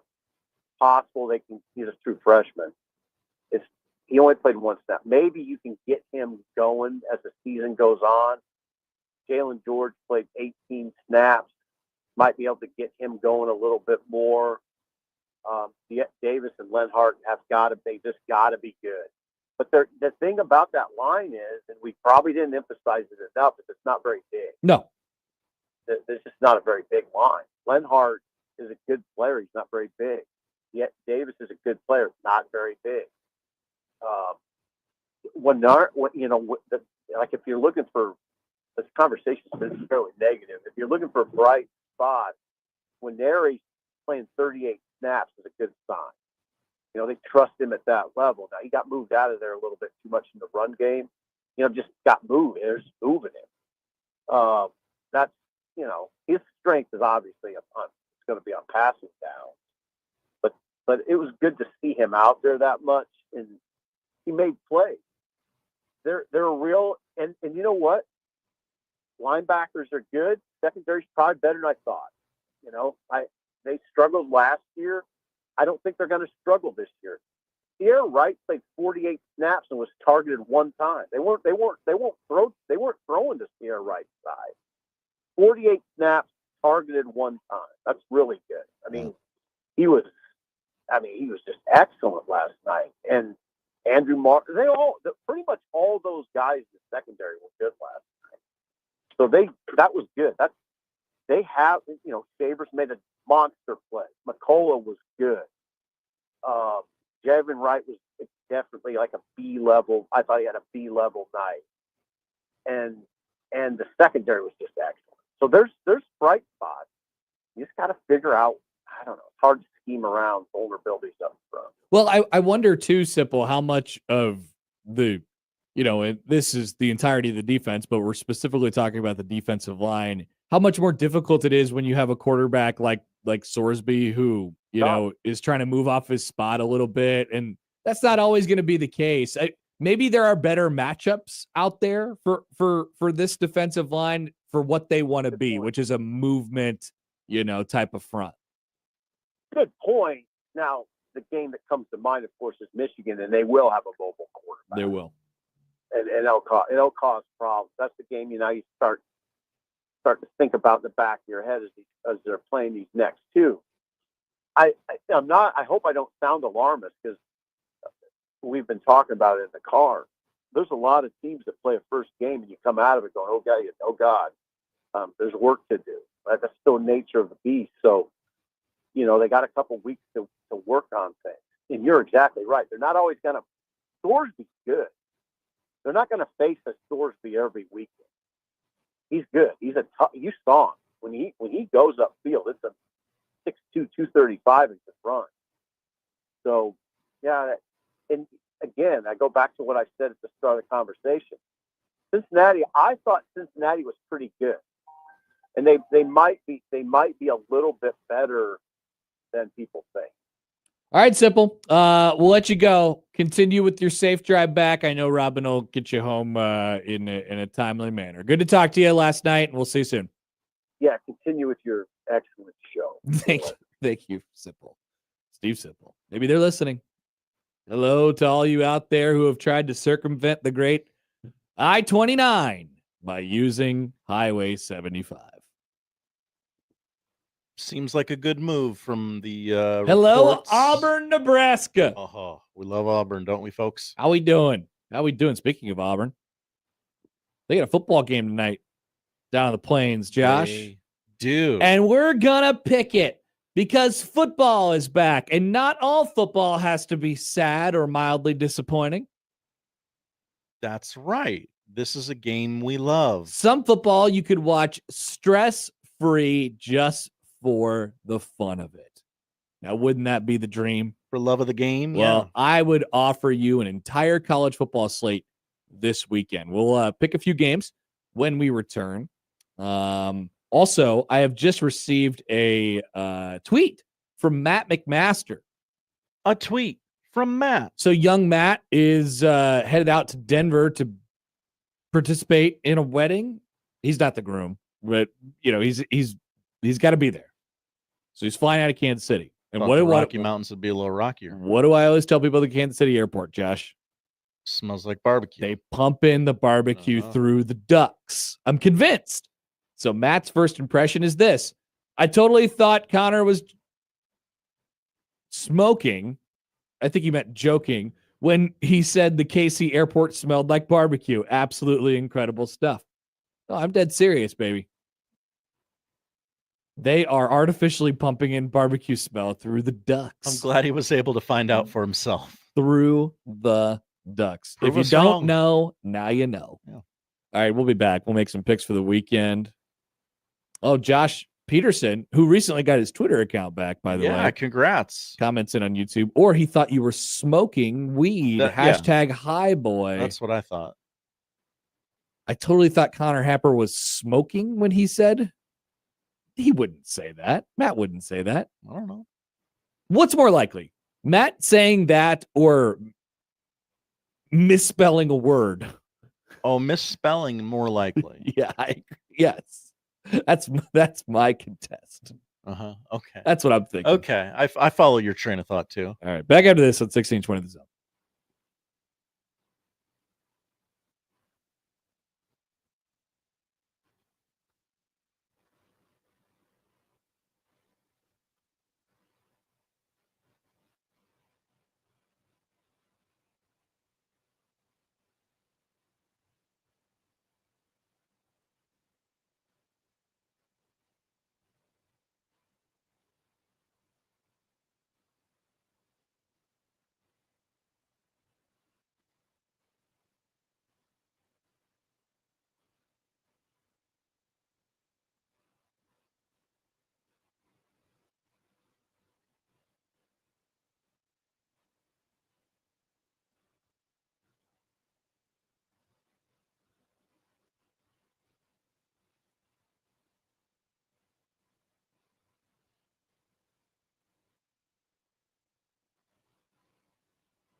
Last night I walked in the TikTok house, the 1620 The Zone TikTok house, and a good house. The first person I saw was Matt. And I just remembered this. And, he just had that look on his face. And I don't know how to, he looked like he was a combination of tired, mad, disappointed. He had a long day. Mm-hmm. And I didn't even say anything to him other than, "What's up, Matt? You triggered?" and he lost it. He was like, no, I'm not triggered. He's like, and then he goes, "No one knows how to push my buttons more than Connor Happer." And I was like, thank you very much. Which brings us to this most recent update to this tweet. This is a Matt McMaster update. I have guilted Matt into saying I thought Connor Happer was joking instead of smoking. Chalk it up. Another point for me. Hang the banner. Connor was right. I got this guy pegged to a T. I get it.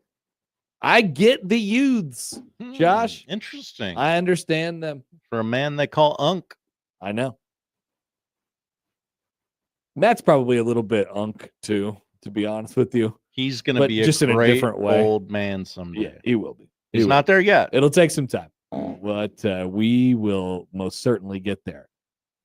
Well, Josh, it comes a little bit unceremoniously because we haven't had much time to put energy into this over the last 24 hours. Yes, there's a full football weekend in front of us, and we have predictions to make. Predictions. So I have to go to, let me make sure I pull up my, I'm going to pull up my sheet from last year and make sure I'm almost positive I won, Josh. Does that ring a bell? Yeah, it does. Did I win picks last year? Picks 2024. I believe both of us were less than stellar, but you were slightly better than me. I did not plug in for conference championship week. Whoa. But I picked all winners. It was a perfect weekend. Going into conference championship week, you were winning. You won. Whoa. You won. Wow, I should have just left it there, huh? That's two-time champ. You won. You went 41-42 and I mean, it's nothing like the pace that you were on the year before that, where you won like 70% somehow. Matt McMaster would have been drooling over you. He would have been like, "Who you like this week? Tell me your secrets." But 41-42 is not bad. Really not losing much. So congratulations, I guess, on your picks win last year, Josh. Wow, I do not remember this. Well, I thought we were convinced that I won, but I don't know, because I thought I won anyway. So without further ado, we'll begin our picks segment for this year. Picks. It's P's, Josh. Yesterday we did keys and 1 P, and today it's no keys, but P's. All the P's. We got P's. Come and get them. We got 2 games tonight that we'd like to take a look at. Okay. Let's start on ESPN tonight. ESPN. Jeremy Schaap not doing the game. Georgia Tech is a 4.5-point favorite at Colorado. What is going to happen with dear Mr. Prime this year? Wow. Does anybody know? Vegas is low on him. I hear chatter about the defense, though. Defense? Josh is hearing chatter about Colorado's defense. Poll question. Are you hearing chatter about Colorado's defense? Are you a Caden Salter fan? I am, actually. You do get the honor of the first pick, considering you won picks last year, Josh. So Georgia Tech is a 4.5-point favorite tonight in Boulder. Smelling like weed in Boulder. Yeah, everybody getting high on the free sweet corn that they're giving away. I'm gonna take Colorado here. I think Tech wins, though. you're going to take Colorado, but think Georgia Tech wins the game. Mm-hmm. I will take Georgia Tech to cover the 4.5. Thank you. On the road. I do generally, I like dogs in week 1 is probably a pretty good idea, as we've seen so far, especially like against heavy favorites. We've maybe seen that a couple times. The Big Ten last night. Yes. Before last Nebraska, night. Wisconsin, Minnesota, all not covering last night. Two dogs have won outright. 2 dogs. Iowa State and someone else. I forgot. I'm sorry. I'm very tired. Well, it was a shame that Jacksonville State wasn't able to finish the job last night. It really was. That would have been a second topic today. That would have changed the mood of the night, I think. Seriously. People would have been walking out of the stadium. Well, at least Frost lost. If he had lost a close game and Nebraska had won one, yeah, there would have been some topics off of that. Give me the Ramblin' Wreck, 4.5-point favorites tonight. And let's go to Waco. Auburn is a 2.5-point favorite at Baylor. 7:00 tonight on Fox. This is my pick. I do have a general rule of thumb, not a hard and fast rule, but a general rule of thumb, and that is never pick Auburn. Baylor to cover the 2.5. Okay. I want to thank the audience. Why would I bet on Auburn? Yeah. The most nonsensical of all the schools. Their coach loves golfing too much. And who's calling plays on second down? Nobody knows. All great questions. I want to thank the audience for helping me. USF, the other dog that's won outright. Oh, did they ever, Josh? Yeah. But going back to this game, Auburn-Baylor, Matt McMaster at Q39 this week passed the phone around and said, pick a game, we'll build a parlay. And the game I picked was this one. And I told him, Baylor going to win outright. You're going to sick them? Yeah, I guess sick I am. Bear, Sawyer Robertson? Go Chip and Joanna Gaines. They're going to win outright tonight. You love it when Dave Aranda talks about midgets? I don't love that. Well, you're picking them. I guess I don't like either of my choices here. I guess that's true. I guess I'm picking him too. Yeah, give me Baylor tonight. By the way, in that parlay that you talked about, Matt, is this a thing, by the way, that the kids do? He said it was. I find it highly unlikely. So what he did was he pulled out his phone, he pulled out the whatever board he was on, one of the gambling websites, and he pulled it out and he just tosses me his phone. He goes, "Here you go. Pick one." And I was like, "Okay." And then he says, "We're all going to pick one." And so I did. I had Buffalo plus 17.5 cover. So at least it wasn't my leg of the parlay that blew it. I think someone picked Nebraska to cover. I don't remember. It was Gary. Yeah. It was Gary. It was Gary. So the parlay is dead. He was confident about that. Yeah. All right. Let's go to game number 3. How about Sunday in Atlanta? Chick-fil-A's closed, folks. Oh, sad. But that won't stop the Chick-fil-A kickoff game from happening. Weird timing. Virginia Tech in South Carolina. South Carolina is a 7.5-point favorite. This is in the Mercedes-Benz Dome, 2:00 on Sunday on ESPN. Sunday. Hokies keep it close enough to cover. Give me Greg and Myrtle Beach's South Carolina, Lenora Sellers Gamecocks. Coming out party? I think. Is he out? I think people. I think people. Full question? I think people know about Lenora Sellers. Okay. You think they know about Nick Harbor though? Maybe not. Nope, not a clue. All right, give me South Carolina. 3 great games left. Let's go to Orange Death Valley. Number 9 LSU is at number 4 Clemson, who is a 4.5-point favorite, 6:30 ABC on Saturday night. LSU's in one of these games, it feels like every single year, and it just totally makes or breaks their season. It does. If they every year. If they lose, we write them off. If they win, they're a national championship contender. Do I believe that LSU is a national championship contender? Not really. Do I believe this hype on Clemson? So much hype. There is a lot of Clemson buzz, and I don't feel comfortable with that. So it feels weird. I'll agree with you there. I'm going to just accept the given points in this game. So give me LSU to cover it, the 4.5. Well, the point you made was a point I was going to make, but I had a tail end to the point. Okay. LSU is in this weirdo mega game every Labor Day weekend, and it is always close. It always comes down to the final play. Oh, that's an even better point than me, Josh. I think this is almost always a field goal game. So, yeah, give me LSU here, I guess. Okay, we're both on LSU. Catholics versus convicts, round whatever. Number 6, Notre Dame is a 2.5-point favorite at number 10, Miami, 6:30 Sunday on ABC. Oh, boy. I mean, this is the game Miami's lost a million times, right? A lot of new pieces for Notre Dame. Give me the U here. CJ Carr. I hate it. CJ Carr might be the truth. He might be the GOAT. David's brother? No, he's not the GOAT. But David's son? I don't know if he's of the Cars, to be honest with you.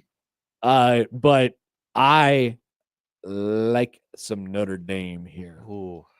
More physical. I wish I had and you did mention it right at the top there. Miami always loses this game, right? Yeah. Very Auburn-esque of them. And as I would never consider you to be a Carson Beck better. So I don't think you would ever do that. No. Carr's grandfather is Lloyd Carr. Lloyd Carr. Yes, he's of the Lloyd Carr family. They're not of the Derek and David. No. Okay. All right, so we're on opposite sides on that one. Platcat asked what number we are using for that. We are using 2.5. That was the FanDuel number this morning. Is that an acceptable response? I imagine. I think he was just. I believe he's playing along. Oh, that's good. Black Cat's playing along with this. This is very, very good. He's also talking about how he's right about this. The children who make bets now, because that's what children do. They learn how to gamble at age 12, apparently, because it's just on their phones. It's like Candy Crush for our generation. All they know how to do is do parlays. It's a big number. They don't make straight bets. It's a big number. Which, once again, our guy What a Mike, payout. Bet-free Mike, you should be a very busy man. I'm sure he is. I imagine he is. Yeah, I imagine he is. 1-800-GAMBLER, by the way. And we finish in Columbus, Ohio, home of the world famous Ohio State Buckeyes, as they welcome in Arch Manning, Arch the Amazing. Number 1, Texas, at number 3, Ohio State, who's a 1.5-point favorite tomorrow.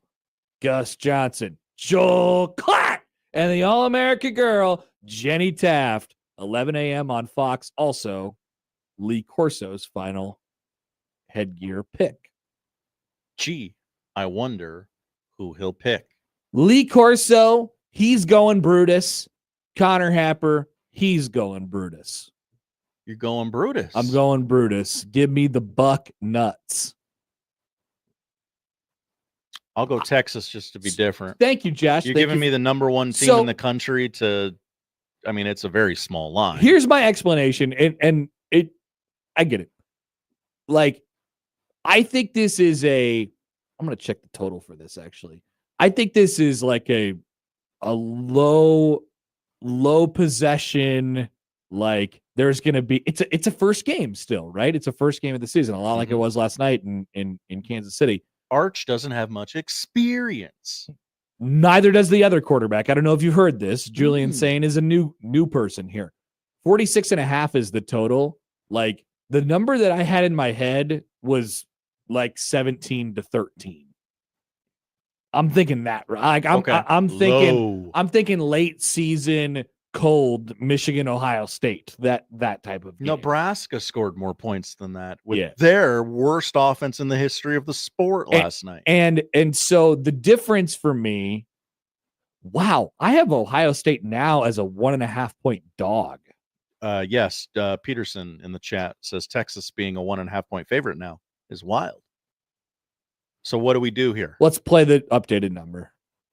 Let's play the updated number. Ooh. Well, I guess that's probably not fair because I just picked Ohio State and you picked Texas, so I just gave myself 3 points. Texas will win the game. I don't care. Put it whatever you want.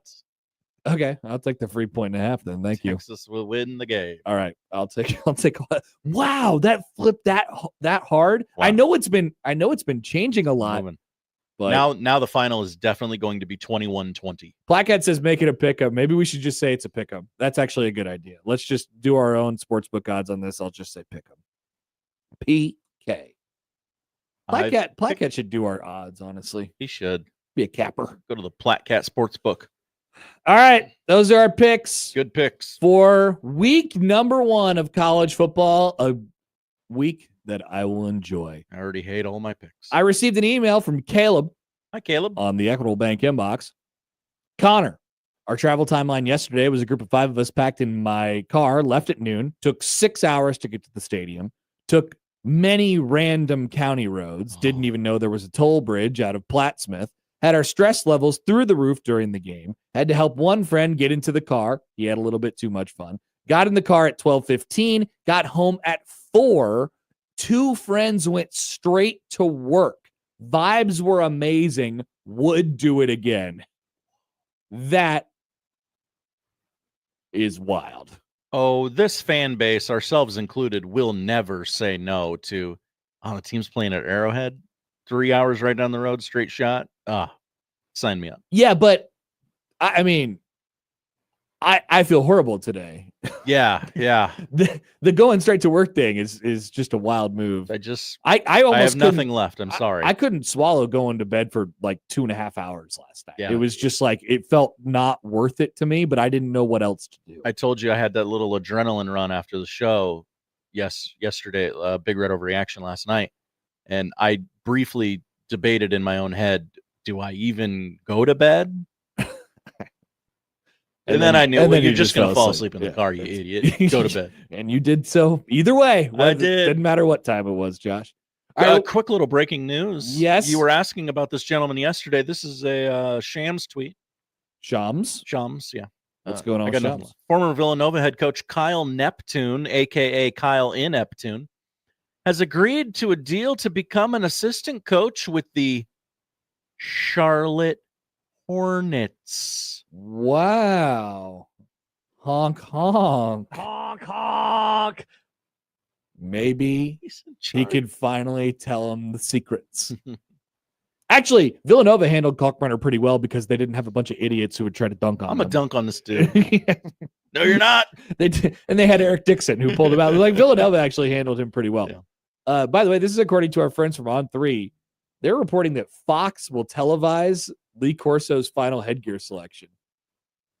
Oh, I like that. A nice little reach your hand across the aisle and say respect to a Mount Rushmore of the sport kind of guy. That's a good move by them. Yeah. Poll questions. We'll tell you what to watch next on 1620 The Zone. He gives you the latest sports news, analysis, and commentary in a clean, concise, and disease-free way. See there? What a relief. Thank God. Wonderful. It's the Connor Happer Show on 1620 The Zone. Many people go back to the dealership out of habit or because they think the dealer is the only one who knows how to fix their car. At Omaha Car Care, we offer a better option. We have ASE certified technicians, the technology to service any vehicle.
Let's get back to the Connor Happer Show on 1620 The Zone. Here comes the clown.